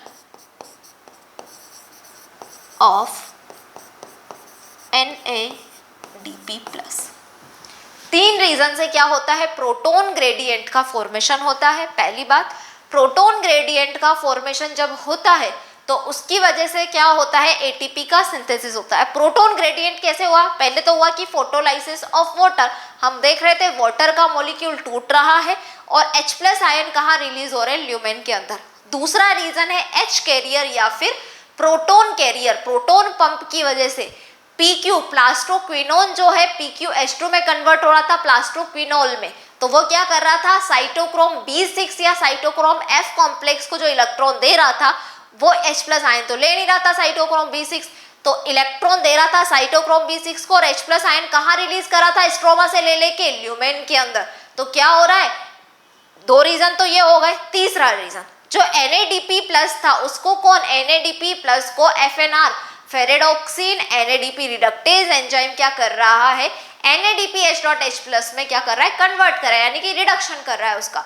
उसको भी जो H+ आयन चाहिए, उसको भी क्या चाहिए? जो H+ आयन चाहिए वो कहाँ से ले रहा है? स्ट्रोमा से। तो इस तरह से बार बार स्ट्रोमा से क्या किए जा रहे हैं? H+ आयन लिए जा रहे हैं और ल्यूमेन के अंदर रिलीज किए जा रहे हैं, यानी कि ल्यूमेन के अंदर रिलीज किए जा रहे हैं या फिर NADPH.H+ कन्वर्ट हो रहा है, क्योंकि उसको किस में जाना है? डार्क रिएक्शन में जाना है। ठीक है, क्योंकि वहीं पर हम यही तो बोलते हैं final product of light reaction is used, उस पर डिपेंड करती है आपकी डार्क रिएक्शन। ठीक है, तो क्या हो रहा है, स्ट्रोमा में H प्लस आयन कम होते जा रहे हैं, ल्यूमेन के अंदर H प्लस आयन क्या हो रहे हैं, बढ़ते जा रहे हैं। देखिए इधर स्ट्रोमा के अंदर क्या बोला मैंने कि एक तो फोटोलाइसिस ऑफ वाटर से यहाँ पर ऑक्सीजन रिलीज हुआ ल्यूमेन के अंदर, दूसरा पीक्यू पंप या प्रोटोन पंप से क्या हो रहा है, H प्लस आयन ल्यूमेन के अंदर रिलीज हो रहे हैं, लिए कहाँ से जा रहे हैं, स्ट्रोमा से लिए जा रहे हैं, वहां पे कम हो गया। दूसरा स्ट्रोमा से NADP प्लस जो है वो क्या कर रहा है, H प्लस आयन ले रहा है, किसकी प्रेजेंस में, FNR फेरेडोक्सिन NADP रिडक्टेज एंजाइम की प्रेजेंस में, वो कन्वर्ट हो रहा है NADPH डॉट H प्लस में। ये भी क्या कर रहा है, स्ट्रोमा से H प्लस आयन ले रहा है। अब हम क्या देख रहे हैं, स्ट्रोमा के अंदर H प्लस आयन कम होते जा रहे हैं, ल्यूमेन के अंदर H प्लस आयन बढ़ते जा रहे हैं, जिसकी वजह से क्या हो रहा है, ल्यूमेन में pH जो है वो लो हो रही है, लो pH हो रही है, और स्ट्रोमा में pH आ रही है हाई। तो क्या हो रहा है, pH ग्रेडियंट या प्रोटोन ग्रेडियंट का फॉर्मेशन हो रहा है। तो तीन रीजन हुआ, photolysis of water, PQ pump यानी कि H कैरियर की वजह से, और एक NADP प्लस की वजह से यानी कि FNR की वजह से क्या हो रहे हैं, FNR की प्रेजेंस में NADP की वजह से, NADP प्लस की वजह से क्या हो रहा है, H प्लस आयन जो है प्रोटोन ग्रेडियंट का फॉर्मेशन हो रहा है कि H प्लस आयन स्ट्रोमा में कम होते जा रहे हैं, ल्यूमेन के अंदर की तरफ बढ़ते जा रहे हैं। तो डिफरेंस कंसंट्रेशन ऑफ प्रोटोन के कंसंट्रेशन में डिफरेंस आ रहा है। तो क्या हो रहा है, ATP सिंथेसिस होगी इन तीन रीजंस की वजह से। अब क्यों होगी, ये चीज मैं पहले भी समझा सकती हूँ, दोबारा समझा रही हूँ। क्या होगा कि भैया अंदर प्रोटॉन बढ़ रहे हैं, बाहर कम हो रहे हैं, तो अब होगा फैसिलिटेटेड डिफ्यूजन इन चैनल्स के थ्रू, F0 F1 चैनल्स के थ्रू क्या होगा, यहाँ से H प्लस आयन बाहर की तरफ वापस स्ट्रोमा में जाएंगे, जल्दी जल्दी से जाएंगे, भागते दौड़ते जाएंगे। तो क्या होगा, ये F0 F1 जो कॉम्प्लेक्स है, ये जो चैनल है F0 एंड F1 जो चैनल है यानी कि ATP सिंथेसिस जो कॉम्प्लेक्स है, ये घूमेगा तो F0 F1 का क्या होगा, F1 का कॉन्फ़िगरेशन चेंज होगा। जब F1 का कॉन्फ़िगरेशन चेंज होगा इसकी वजह से, तो ये क्या है, ये मेनली ATP सिंथेसिस करने के लिए एक्टिव रहती है। तो यहाँ पर क्या होगा, ATP का फॉर्मेशन होगा, क्यों, क्योंकि कॉन्फ़िगरेशन चेंज हो गया। और बार बार इधर से ऐसा तो है नहीं कि एक टाइम में होगा और फिर रुक जाएगा, सारे दिन यही होता है। ATP क्या कर रही है, कॉन्फ़िगरेशन चेंज हो रहा है F1 का, तो यहाँ पर ऑक्सीडेशन रिडक्शन होता जा रहा है, H प्लस आयन बढ़ रहे हैं, H प्लस आयन कम हो रहे हैं। ऑक्सीडेशन रिडक्शन करने के लिए एनर्जी चाहिए, और वो एनर्जी कौन बनाएगा, ये F0 F1 जो आपके चैनल्स हैं, क्या है, ATP सिंथेसिस कॉम्प्लेक्स है, ये बनाएंगे ATP। और कैसे बनता है ATP कि जब 4 H प्लस आयन, अब क्या होगा, प्रोटोन पंप टूटेगा, pH ग्रेडियंट जो है प्रोटोन ग्रेडियंट उसका ब्रेकडाउन होगा, और 4 H प्लस आयन जब अंदर से ल्यूमेन से स्ट्रोमा की तरफ ट्रांसफर करेंगे तो एक ATP का फॉर्मेशन होगा। यही मैं इतनी देर से समझा रही थी। तो अभी मैं पूरी चीज यहाँ पर नहीं लिखूंगी नोट्स के अंदर, क्योंकि अगर मैंने यहाँ लिखा तो तुम सिर्फ यहीं पे अटक के रह जाओगे। क्या हो जाओगे, सिर्फ यहीं पे अटक कर रह जाओगे। तो मैं क्या करूंगी, NCERT जो हमें बोल रही है वो मैं बता रही हूँ कि भैया कीमोऑस्मोटिक थ्योरी जिसने दी है वो मैंने बता दिया कि मिचेल ने दी है। किसने दी है, पीटर मिचेल ने दी है। क्या बता रहा है, ये प्रोटोन ग्रेडियंट के बारे में बता रहा है, जिसकी वजह से ATP का सिंथेसिस होता है। दूसरी चीज ये बोल रहा है कि क्यों होता है, क्योंकि प्रोटोन ग्रेडियंट जो होता है वो क्या होता है, डिफरेंस इन प्रोटोन कंसंट्रेशन, जो कहाँ पे होता है, थाइलेकोइड मेम्ब्रेन में। किस रीजन से होता है प्रोटोन ग्रेडियंट का फॉर्मेशन, कि फोटोलाइसिस ऑफ वाटर से होता है, क्योंकि वाटर के मॉलिक्यूल जो है वो रिलीज कर रहे हैं H प्लस आयन ल्यूमेन के अंदर। प्रोटॉन पंप की वजह से होता है, PQH2 इलेक्ट्रॉन दे रहा है, साइटोक्रोम B6 को H प्लस आयन डाल रहा है स्ट्रोमा से ले लेके ल्यूमेन में। और एक होता है activity of FNR फेरेडोक्सिन NADP reductase enzyme that help in reduction of NADP plus. ठीक है, इन तीनों की वजह से क्या होता है, ATP सिंथेसिस होता है। ये चीज हम पढ़ेंगे अच्छे से किसके थ्रू, अब हम ये चीज पढ़ेंगे NCERT के थ्रू। NCERT के थ्रू आप देख रहे हो क्या हो रहा है, first paragraph chemo osmotic hypothesis का जो है वो पढ़ो। बोल रहा है ये क्या कि ATP सिंथेसिस जो होती है क्लोरोप्लास्ट के अंदर, उसको फॉरवर्ड किया गया, sorry, chemiosmotic hypothesis has been put forward to explain the mechanism. बता रहा है कि ATP सिंथेसिस कैसे बनती है, फोटोसिंथेसिस में भी कैसे होती है और रेस्पिरेशन में कैसे होती है वो बताया जा रहा है। लेकिन यहाँ पर हम पर्टिकुलर क्लोरोप्लास्ट की क्लोरोप्लास्ट के अंदर ATP सिंथेसिस के बारे में बात करेंगे कि क्या होता है कि यहाँ पर ATP सिंथेसिस इज लिंक्ड, किससे लिंक्ड होती है, development of proton gradient. Proton gradient की वजह से अक्रॉस अ मेम्ब्रेन में प्रोटोन ग्रेडियंट का बनना, उसमें क्या होगा कि थाइलेकोइड जो मेम्ब्रेन होगी उसमें डिफरेंस आ जाएगा। देयर इज वन डिफरेंस दो here the proton accumulation is forwards the inside of the membrane. Inside of the membrane जो है ल्यूमेन के अंदर प्रोटोन जो है वो बढ़ जाएंगे। ठीक है, तो क्या होगा भाई, माइटोकॉन्ड्रिया की हम बात नहीं करते हैं, अब हम वन बाय वन समझते हैं कि प्रोटॉन ग्रेडियंट बना कैसे, कि ये बना splitting of the water molecule, जो कहाँ से लिए गए, inner side of the membrane में आए, कहाँ से आए, हाइड्रोजन आयंस आए, ये कि वाटर के स्प्लिट होने की वजह से, वाटर टूटने की वजह से अक्यूमुलेट हो गए ल्यूमेन के अंदर, पहला रीजन। दूसरा रीजन क्या बता रहा है, ये जो मैंने बताया कि फोटो सिस्टम जो है, as electron move through the photosystem, photosystem से क्या होता है, इलेक्ट्रॉन मूव करते हैं, प्रोटॉन्स जो है वो ट्रांसपोर्ट किए जाते हैं अक्रॉस द मेम्ब्रेन, मेम्ब्रेन में। दिस हैपेंस बिकॉज, क्यों आए, क्योंकि जो प्राइमरी इलेक्ट्रॉन एक्सेप्टर था, कौन था प्राइमरी इलेक्ट्रॉन एक्सेप्टर, फियोफाइटिन की बात कर रही है, वो लोकेटेड था outer side of the membrane, जो क्या कर रहा है, ट्रांसफर कर रहा है इलेक्ट्रॉन को। ये बोल रहा है, क्या बोल रहा है, ये प्राइमरी इलेक्ट्रॉन एक्सेप्टर जो outer side of membrane present था, उसने अपने इलेक्ट्रॉन को ट्रांसफर किया है, किसको, not to the electron carrier, electron को कैरी करने वाले को नहीं, but to an H carrier, कि इलेक्ट्रॉन कैरियर को नहीं किया, एच कैरियर को। यहाँ पे इसका मतलब ये कि सिर्फ इलेक्ट्रॉन को कैरी करने वाले को नहीं, साथ में एच कैरी करने वाले को भी, यानी कि PQ प्लास्टोक्विनोन जो है वो क्या करेगा, इलेक्ट्रॉन को कैरी नहीं करेगा, H प्लस आयंस को भी कैरी करेगा। जो क्या कर रहा है, this molecule removes a proton from the stroma, जो स्ट्रोमा से लेगा, रिमूव कर रहा है स्ट्रोमा से, और क्या कर रहा है, इलेक्ट्रॉन स्ट्रोमा से क्यों रिलीज कर रहा है, क्योंकि इसको इलेक्ट्रॉन ट्रांसपोर्ट करना है। और जब ये इलेक्ट्रॉन को ट्रांसपोर्ट कर देता है, when passes on electron to the electron carrier, inner side of the membrane में क्या होता है, प्रोटॉन को रिलीज कर दिया जाता है, PQH2 से क्या होंगे, इलेक्ट्रॉन को ट्रांस मेम्ब्रेन प्रोटीन, और फिर लास्ट में PC को दे दिए जाएंगे, लेकिन H प्लस आयन कहाँ पे रिलीज हो जाएंगे, स्ट्रोमा, सॉरी ल्यूमेन के अंदर, तो फिर से स्ट्रोमा कम हो गया। लास्ट में देखो, the NADP reductase enzyme FNR is located on the stroma side of the membrane along with electrons that comes from the acceptor of electrons of PS first, कि ये कहाँ पे होता है, PS फर्स्ट के पास में होता है, वहाँ क्या होता है, FNR प्रेजेंट होता है, जो क्या करेगा, NADP प्लस का रिडक्शन करने का काम करेगा, और ये भी जो प्रोटॉन लेंगे, ये भी क्या करते हैं, स्ट्रोमा से प्रोटॉन को रिलीज कर, मतलब हटाने का काम करते हैं, रिमूव करने का काम करते हैं। तो लास्ट में क्या कर रहा है, with in the stroma, stroma के अंदर protons in the stroma, protons stroma के क्या हो रहे हैं, डिक्रीज हो रहे हैं, जबकि ल्यूमेन के अंदर अक्यूमुलेशन हो रहा है प्रोटॉन्स का, जिसकी वजह से प्रोटॉन ग्रेडियंट बनता है across the thylakoid membrane, as well as a measurable decrease in pH in the lumen, जिसकी वजह से ल्यूमेन में क्या हो रहा है, पीएच की भी प्रॉब्लम हो रही है भाई, पीएच गिर रही है और H प्लस आयंस बढ़ते जा रहे हैं ल्यूमेन के अंदर, ठीक है।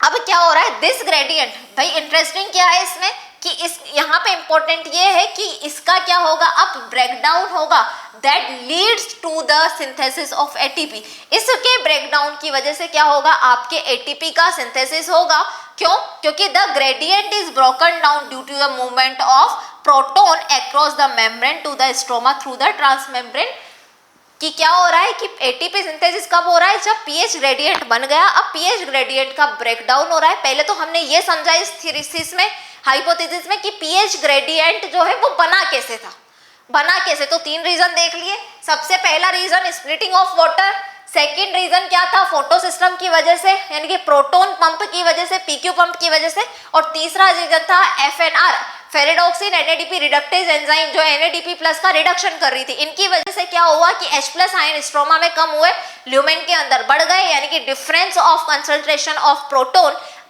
कहाँ पे हुआ, थाइलेकोइड मेम्ब्रेन के अंदर अकर हुआ।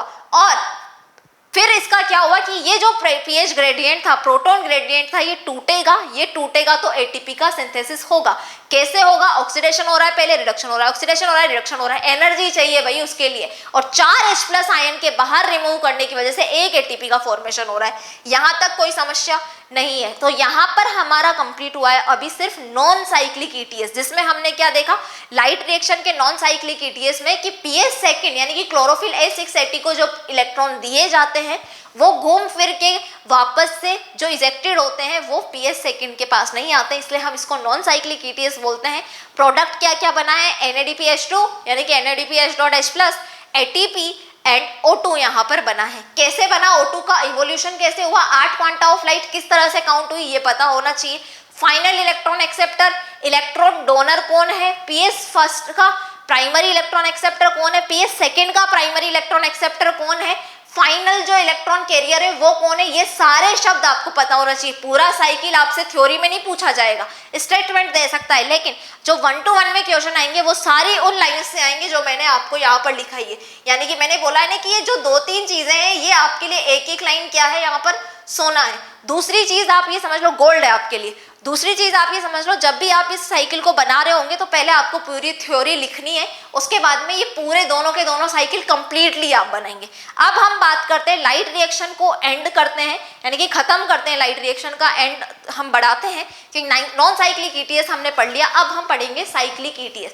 साइक्लिक ईटीएस में क्या होगा, पहली चीज तो नॉन साइक्लिक ईटीएस में PS first, photo system first and photo system second दोनों पार्टिसिपेट करते हैं। दूसरी बात कि वहां पर दिया गया electron photo system first second को जो शुरुआत होती है लाइट रिएक्शन की वो वापस उसके पास लौट के नहीं आता। साइक्लिक ईटीएस में क्या होगा कि फोटो सिस्टम फर्स्ट सिर्फ और सिर्फ पार्टिसिपेट करेगा। नॉन साइक्लिक ईटीएस कहाँ पे हो रहा था, ग्रेनल थाइलेकोइड और स्ट्रोमा लेमिली में, लेकिन फोटो सिस्टम जो फर्स्ट है, सॉरी साइक्लिक ईटीएस जो है वो कहाँ पर होगा बच्चों, साइक्लिक ईटीएस जो मेनली प्रपोज होता है वो सिर्फ ग्रेनल थाइलेकोइड में होता है। किसके अंदर प्रपोज होता है, ग्रेनल थाइलेकोइड के अंदर। तो पहले मैं आपको साइक्लिक ईटीएस समझाती हूँ, देन हम स्टार्ट करते हैं। और इसका दिया हुआ फोटो सिस्टम फर्स्ट से होगा, यानी कि 700 क्लोरोफिल है 700, उसको देकर इलेक्ट्रॉन वापस से घूम फिर के वहीं पर आ जाता है, इसलिए हम बोलते हैं इसको साइक्लिक ईटीएस। और साइक्लिक ईटीएस को ही क्या बोलते हैं, photo and cyclic photophosphorylation and cyclic photophosphorylation.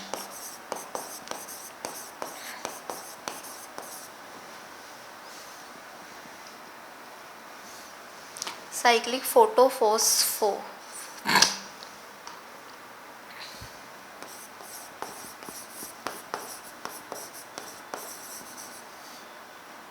देखिए, पहली चीज तो सिर्फ और सिर्फ पीएस फर्स्ट पार्टिसिपेट करता है। दूसरी इंपॉर्टेंट बात साइक्लिक ईटीएस की कि ये कहाँ पर होता है, कि भाई ये होता है किसके अंदर, ग्रेनल थाइलेकोइड के अंदर। फोटो सिस्टम फर्स्ट मेनली कहाँ पे था, ग्रेनल थाइलेकोइड में भी था और स्ट्रोमा लेमिली में था, लेकिन ये मेनली कहाँ पर होता है, अगर जनरली मैं बात करूँ तो ये होता है आपका ग्रेनल थाइलेकोइड में, लेकिन कभी कभी ये स्ट्रोमा लेमिली में भी देखने को मिलता है। ठीक है, तो देखिए generally occur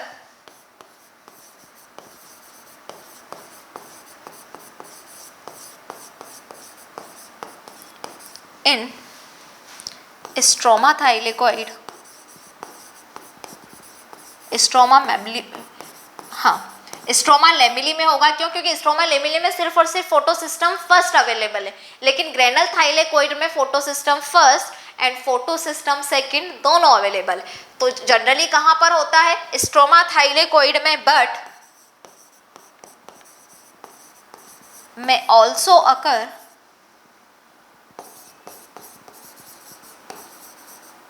in granule thylakoid, but may also occur in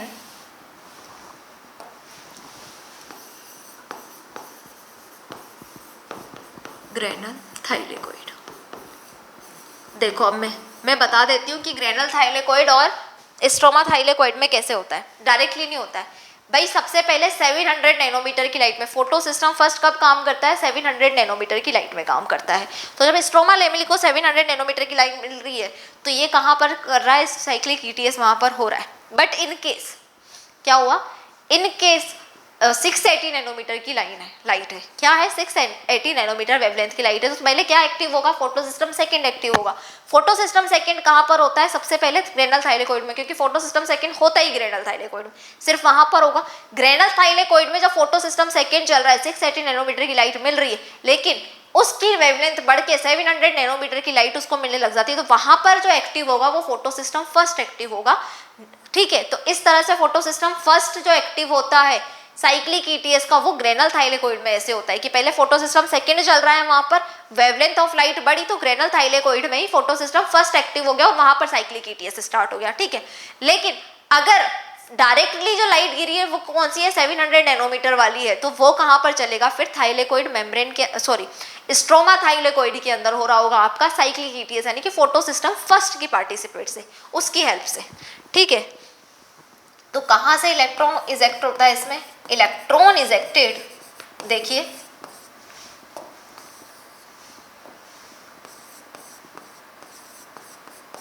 electron ejected from, कहाँ से हुआ? Chlorophyll A 700 from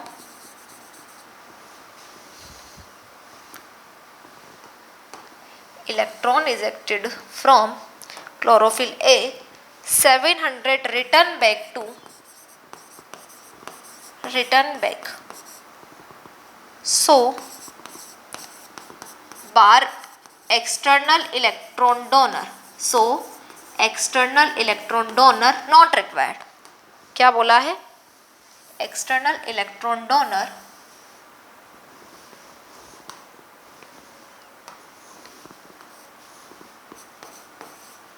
is not required. क्या बोला मैंने? देखो दोबारा से समझो कि ग्रेनल जो थाइलेकोइड है, ये मैंने पहले भी बताया है, ग्रेनल थाइलेकोइड, और एक है आपका स्ट्रोमा थाइलेकोइड। ग्रेनल थाइलेकोइड के पास में पीएस फर्स्ट और पीएस सेकंड दोनों होते हैं, ठीक है। स्ट्रोमा थाइलेकोइड के पास में सिर्फ और सिर्फ पीएस फर्स्ट होता है, ठीक है। ग्रेनल थाइलेकोइड में पीएस फर्स्ट कहाँ पर होता है? ओपन, जो नॉन अप्रेज्ड पार्ट है, ठीक है, और अप्रेज्ड पार्ट में पीएस सेकंड प्रेजेंट था। पीएस फर्स्ट कहाँ पर होता है? स्ट्रोमा लेमिले में सिर्फ और सिर्फ होता ही पीएस फर्स्ट है। दूसरी चीज मैं बोल रही हूँ कि पीएस सेकंड से शुरू होता है आपका नॉन साइक्लिक ईटीएस, ठीक है। कहाँ से? पीएस सेकंड से, यानी कि कहाँ पर होगा? ग्रेनल थाइलेकोइड के अंदर। पीएस सेकंड कहीं और है ही नहीं, तो नॉन साइक्लिक ईटीएस कहाँ होगा? ग्रेनल थाइलेकोइड में होगा, ठीक है। ग्रेनल थाइलेकोइड में होगा तो नॉन साइक्लिक ईटीएस के लिए पहले 680 नैनोमीटर की लाइट पड़ी, तो पीएस सेकंड एक्टिव हो गया, non cyclic ETS light reaction का शुरू हुआ। अब वहां पर ही वो वेवलेंथ ऑफ लाइट बढ़ गई तो पीएस फर्स्ट स्टार्ट हो गया, ठीक है। तो वहां पर नॉन साइक्लिक ईटीएस से साइक्लिक ईटीएस में कन्वर्ट हो गया। अब मान लो डायरेक्टली जो वेवलेंथ ऑफ लाइट मिल रही है वो 700 नैनोमीटर वेवलेंथ ऑफ लाइट मिल रही है, तो क्या स्टार्ट होगा? सबसे पहले पीएस फर्स्ट स्टार्ट होगा, और वो कहाँ पे स्टार्ट होगा? स्ट्रोमा थाइलेकोइड में। इसीलिए मैंने बोला है कि जनरली कहाँ होता है? स्ट्रोमा थाइलेकोइड में, लेकिन ग्रेनल थाइलेकोइड के अंदर भी क्या हो सकता है? आपका ग्रेनल थाइलेकोइड में भी साइक्लिक ईटीएस हो सकता है। कैसे हुआ ये मैंने समझा दिया। अब देखो इसमें क्या हो रहा है, हम बोल रहे हैं कि इसमें जो इलेक्ट्रॉन्स क्लोरोफिल A700 को दिया जाता है वो वापस से लौटकर इसी के पास में आ जाता है, इसलिए हमें किसी भी एक्सटर्नल डोनर की रिक्वायरमेंट नहीं थी। जबकि नॉन साइक्लिक ईटीएस में क्या था? पीएस सेकंड को जो इलेक्ट्रॉन दिया गया था वो दोबारा से लौटकर उसके पास में नहीं आ रहा था, तो हम एक्सटर्नल डोनर वहां पर वाटर यूज कर रहे थे, अनलिमिटेड डोनर की तरह, ठीक है। चलो यहां पर क्या होता है लिख देती हूं मैं, only photo system first is involve. सिर्फ और सिर्फ फोटो सिस्टम फर्स्ट क्या होता है? इन्वॉल्व होता है। आगे फोटो सिस्टम फर्स्ट इन्वॉल्व होगा तो इसका प्राइमरी इलेक्ट्रॉन एक्सेप्टर कौन है? FRS, primary electron acceptor. यहाँ पर क्या है? FRS। हमने क्या बोला था जबकि वहां पे पहले वाले में नॉन साइक्लिक ईटीएस में कि जेड स्कीम या नॉन साइक्लिक ईटीएस का जो प्राइमरी इलेक्ट्रॉन एक्सेप्टर होता है वो क्या होता है? फोटो सिस्टम सेकेंड का फियोफाइटिन होता है। यहाँ पर काम ही फोटो सिस्टम फर्स्ट कर रहा है, तो इसका प्राइमरी इलेक्ट्रॉन एक्सेप्टर कौन है? FRS, ferredoxin reductase substance. तो देखिए इधर PS second is not involve, second is not involve, so इसलिए नो PS सेकेंड रिक्वायर नहीं है, इन्वॉल्व नहीं है इसमें, तो यहाँ पे क्या होगा? फोटोलाइसिस ऑफ वाटर नहीं होगा, so no photolysis of water, photolysis of water भी नहीं होगा, तो क्या होगा? And no O2 evolution. जब तुम्हारा फोटोलाइसिस ऑफ वाटर ही नहीं हुआ तो ऑक्सीजन रिलीज नहीं होगी, किसके अंदर? साइक्लिक ईटीएस के अंदर। ऑक्सीजन का इवोल्यूशन नहीं होगा, तो प्रोडक्ट क्या होंगे भाई? Product is only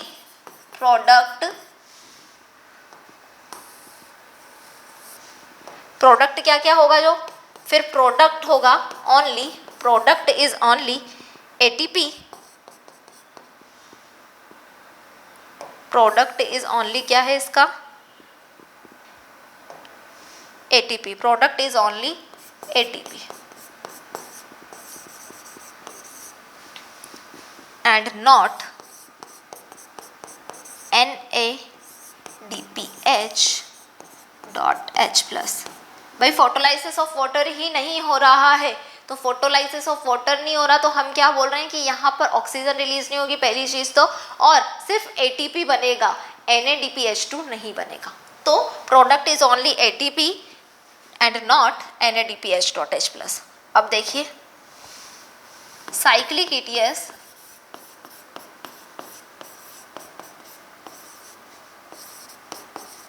also occur, cyclic ETS also occur when only light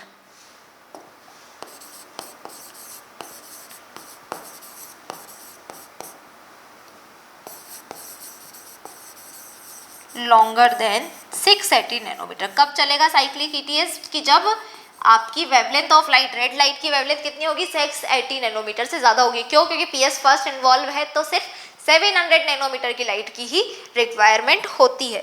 तो नैनोमीटर इज अवेलेबल जब ये अवेलेबल होगी.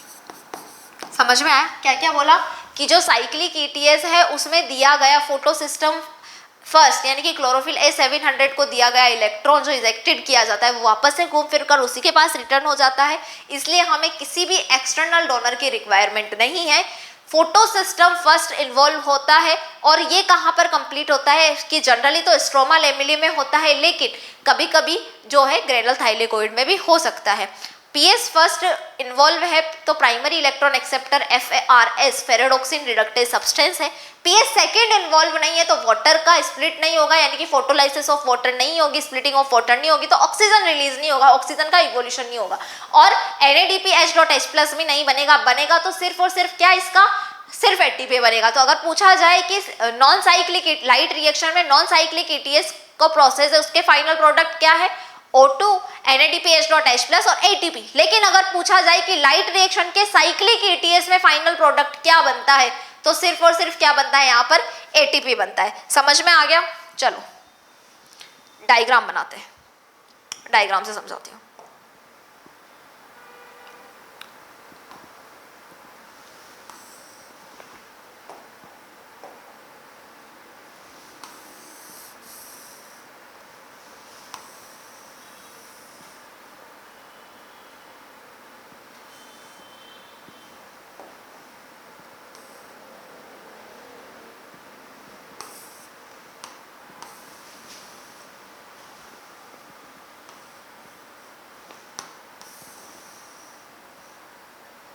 चलिए PS फर्स्ट से स्टार्ट होगा. भाई कहाँ से स्टार्ट होगा? PS फर्स्ट से. तो ये PS फर्स्ट है आपका. 1 बाय 1 करके क्या हुआ? एक एक फोटोन ऑफ लाइट गिरी. ठीक है, फोटोन ऑफ लाइट गिरने के बाद में क्या हुआ? 2 इलेक्ट्रॉन रिलीज होंगे. भाई एक लाइट गिरी तो 1 इलेक्ट्रॉन रिलीज हुआ, 2 लाइट गिरी तो 2 इलेक्ट्रॉन क्या हुआ? मतलब इससे एक्साइटेड हुए. 2 इलेक्ट्रॉन का जो प्राइमरी इलेक्ट्रॉन एक्सेप्टर था वो क्या है? FRS. क्या है? फेरेडोक्सिन रिडक्टेज सब्सटेंस. FRS से ये इलेक्ट्रॉन कहाँ जाएगा बेटा? ये जो इलेक्ट्रॉन थे वो आपके चले जाएंगे फेरेडोक्सिन के पास में. किसके पास में बेटा? फेरेडोक्सिन के पास में. अब फेरेडोक्सिन से साइक्लिक की बात कर रहे हैं तो फेरेडोक्सिन से ये इलेक्ट्रॉन FNR के पास नहीं जाएंगे, ये जाएंगे साइटोक्रोम B6 या साइटोक्रोम F के पास में, जो क्या है? ट्रांस मेम्ब्रेन प्रोटीन है. देखो इधर किसके पास में जाएंगे? साइटोक्रोम B6, जिसे हम बोल रहे हैं साइटोक्रोम F के पास में जाएंगे. ठीक है,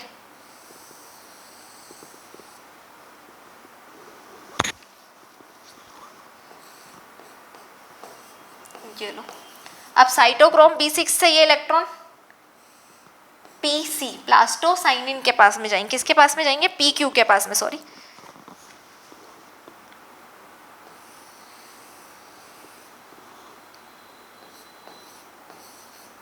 PQ से बनेगा हमारा PQH2, जो कहाँ बनेगा? थाइलेकोइड मेम्ब्रेन के आउटर साइड में क्या बनेगा बेटा,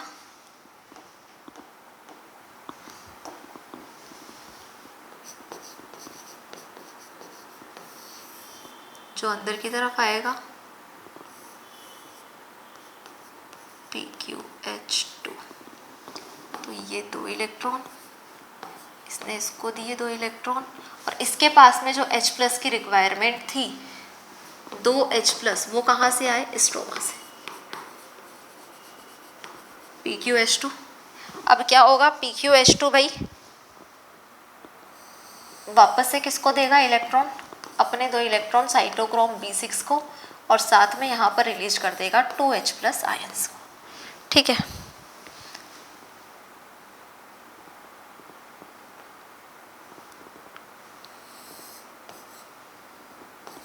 से ये 2 इलेक्ट्रॉन दिए जाएंगे किसको, PC को,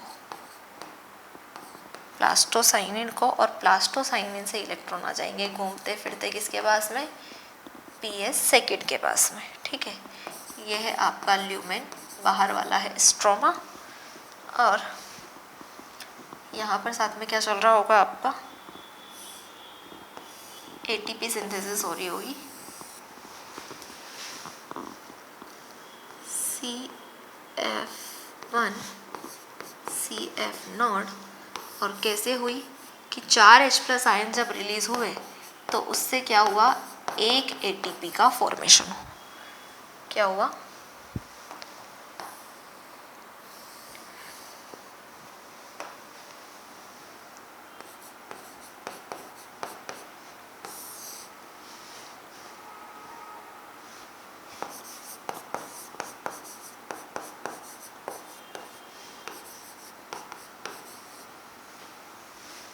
देखो क्या हुआ है भाई, साइक्लिक ETS कैसे हुआ कि पहले फोटो सिस्टम फर्स्ट पर 1 बाय 1 करके क्या हो रहा है, क्वांटा ऑफ लाइट गिर रही है, जिसकी वजह से इलेक्ट्रॉन एक्साइटेड हो जाता है, और क्या हो जाता है, क्लोरोफिल A 700 स्टार का फॉर्मेशन हो जाता है। ये मान लो प्राइमरी इलेक्ट्रॉन एक्सेप्टर कौन है इसका, FRS क्या है, फेरेडॉक्सिन रिडक्टेज सब्सटेंस, इससे इलेक्ट्रॉन जाएंगे फेरेडॉक्सिन के पास में। अब फेरेडॉक्सिन के पास से इलेक्ट्रॉन जो वहां पर प्रेजेंट था FNR, ferredoxin NADP reductase enzyme, वो यहाँ पर एक्टिव नहीं हुआ, क्यों, क्योंकि हम साइक्लिक ETS पढ़ रहे हैं, हमें घुमा फिरा के वापस से इलेक्ट्रॉन इसी के पास में फोटो सिस्टम फर्स्ट क्लोरोफिल 700 के पास में लेके आना है। तो फेरेडॉक्सिन से ये इलेक्ट्रॉन किसके पास में चले जाएंगे, ट्रांस मेम्ब्रेन साइटोक्रोम B6 या साइटोक्रोम F, और अब उल्टा हो रहा है, साइटोक्रोम B6 या साइटोक्रोम F से इलेक्ट्रॉन जा रहे हैं PQ के पास में, किसके पास में, PQ के पास में। पहले हम देख रहे थे नॉन साइक्लिक ETS में क्या हो रहा था कि वहां पर PQ जो था PQH2 बनाकर इलेक्ट्रॉन दे रहा था किसको, साइटोक्रोम B6 को। तो यहाँ पर भी सिमिलर है, लेकिन थोड़ा सा क्या हो रहा है कि फेरेडॉक्सिन से इलेक्ट्रॉन जा रहे हैं साइटोक्रोम B6 के पास में, क्योंकि ये सिर्फ इलेक्ट्रॉन लेने वाला है, हाइड्रोजन लेने वाला नहीं है।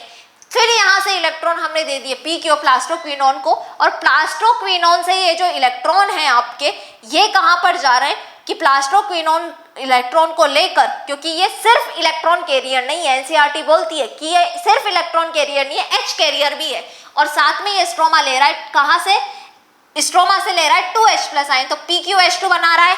PQH2 जो था यहाँ पे, ये PQH2 है भाई, दोबारा लिखूं क्या, एक सेकेंड, क्लियर नजर नहीं आ रहा था क्योंकि वो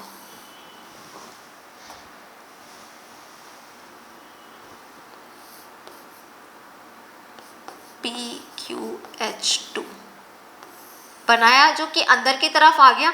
ठीक है, PQH2 जो अंदर की तरफ आया, उस PQH2 से क्या हुआ कि भाई इस PQH2 से क्या हुआ बेटा, इस PQH2 से ने क्या किया, इलेक्ट्रॉन दे दिए साइटोक्रोम B6, जिससे लिए थे उसी को दे दिए, ये समझ लो, और हाइड्रोजन आयन 2H+ आयन जो स्ट्रोमा से लिए थे वो ल्यूमेन में ट्रांसफर कर दिए। ठीक है, अब यहाँ पर देख लो साइक्लिक ETS में सिर्फ और सिर्फ प्रोटॉन पंप काम कर रहा है भैया, वाटर का स्प्लिटिंग नहीं हो रहा है, फोटोलाइसिस ऑफ वाटर नहीं हो रहा है। तो 2H+ यहाँ पर दे दिए, इलेक्ट्रॉन साइटोक्रोम B6 ने अब किसको दिए हैं, इलेक्ट्रॉन कैरियर प्लास्टोसाइनिन को। प्लास्टोसाइनिन अब इलेक्ट्रॉन किसको दे रहा है, वापस से फोटो सिस्टम फर्स्ट को। तो इलेक्ट्रॉन दिए गए थे कहाँ पे, क्लोरोफिल A700 को, यानी कि फोटो सिस्टम फर्स्ट को, और वापस से घूम फिर कर इलेक्ट्रॉन वापस से किसके पास में, क्लोरोफिल है 700 यानी कि फोटो सिस्टम फर्स्ट के पास में आ गया।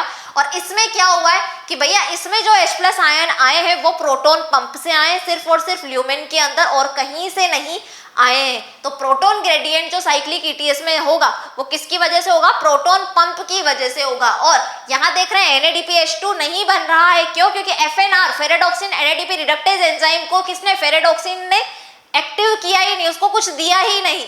तो यहाँ पर क्या हो रहा है, एक तो वाटर की स्प्लिटिंग नहीं हो रही, तो ऑक्सीजन का इवोल्यूशन नहीं हो रहा, NADPH2 नहीं बन रहा है, क्यों, क्योंकि FNR एक्टिव नहीं है।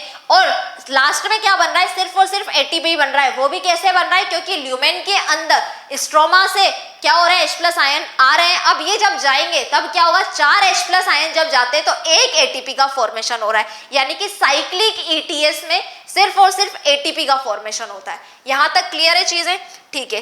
अब इसको मैं किसके थ्रू बना के देख लेती हूँ, आपके रेडॉक्स स्केल पे बनाते हैं। तो यहाँ पे क्या हुआ बेटा, देखो सबसे पहले ये है आपका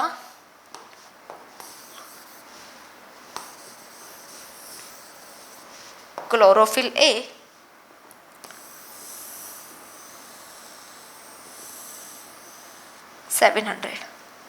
क्लोरोफिल A 700, ठीक है। यानी कि लाइट हार्वेस्टिंग कॉम्प्लेक्स फर्स्ट काम करेगा। क्यों काम करेगा लाइट हार्वेस्टिंग कॉम्प्लेक्स फर्स्ट, क्योंकि PS फर्स्ट जो है, क्या है बेटा, PS फर्स्ट जो है, PS फर्स्ट जो है वो है क्लोरोफिल A है। तो ये क्या हुआ, इसको भाई क्वांटा ऑफ लाइट्स दी गई, तो ये हो गया एक्साइटेड, और ये किस में कन्वर्ट हो गया, कि ये कन्वर्ट हो गया है हमारा किस में, क्लोरोफिल A 700 स्टार में ये चेंज हो गया, ठीक है। अब इससे क्या हुआ, इसको जो इलेक्ट्रॉन दिया गया था, ठीक है, यहाँ से इलेक्ट्रॉन ट्रांसफर हुआ, तो इसने अपने इलेक्ट्रॉन किसको दे दिए, FRS को, किसको, FRS को, फेरेडॉक्सिन रिडक्टेज सब्सटेंस को। FRS से इलेक्ट्रॉन किसको दिए गए, FRS से थोड़ा सा छोटा कर लेते हैं,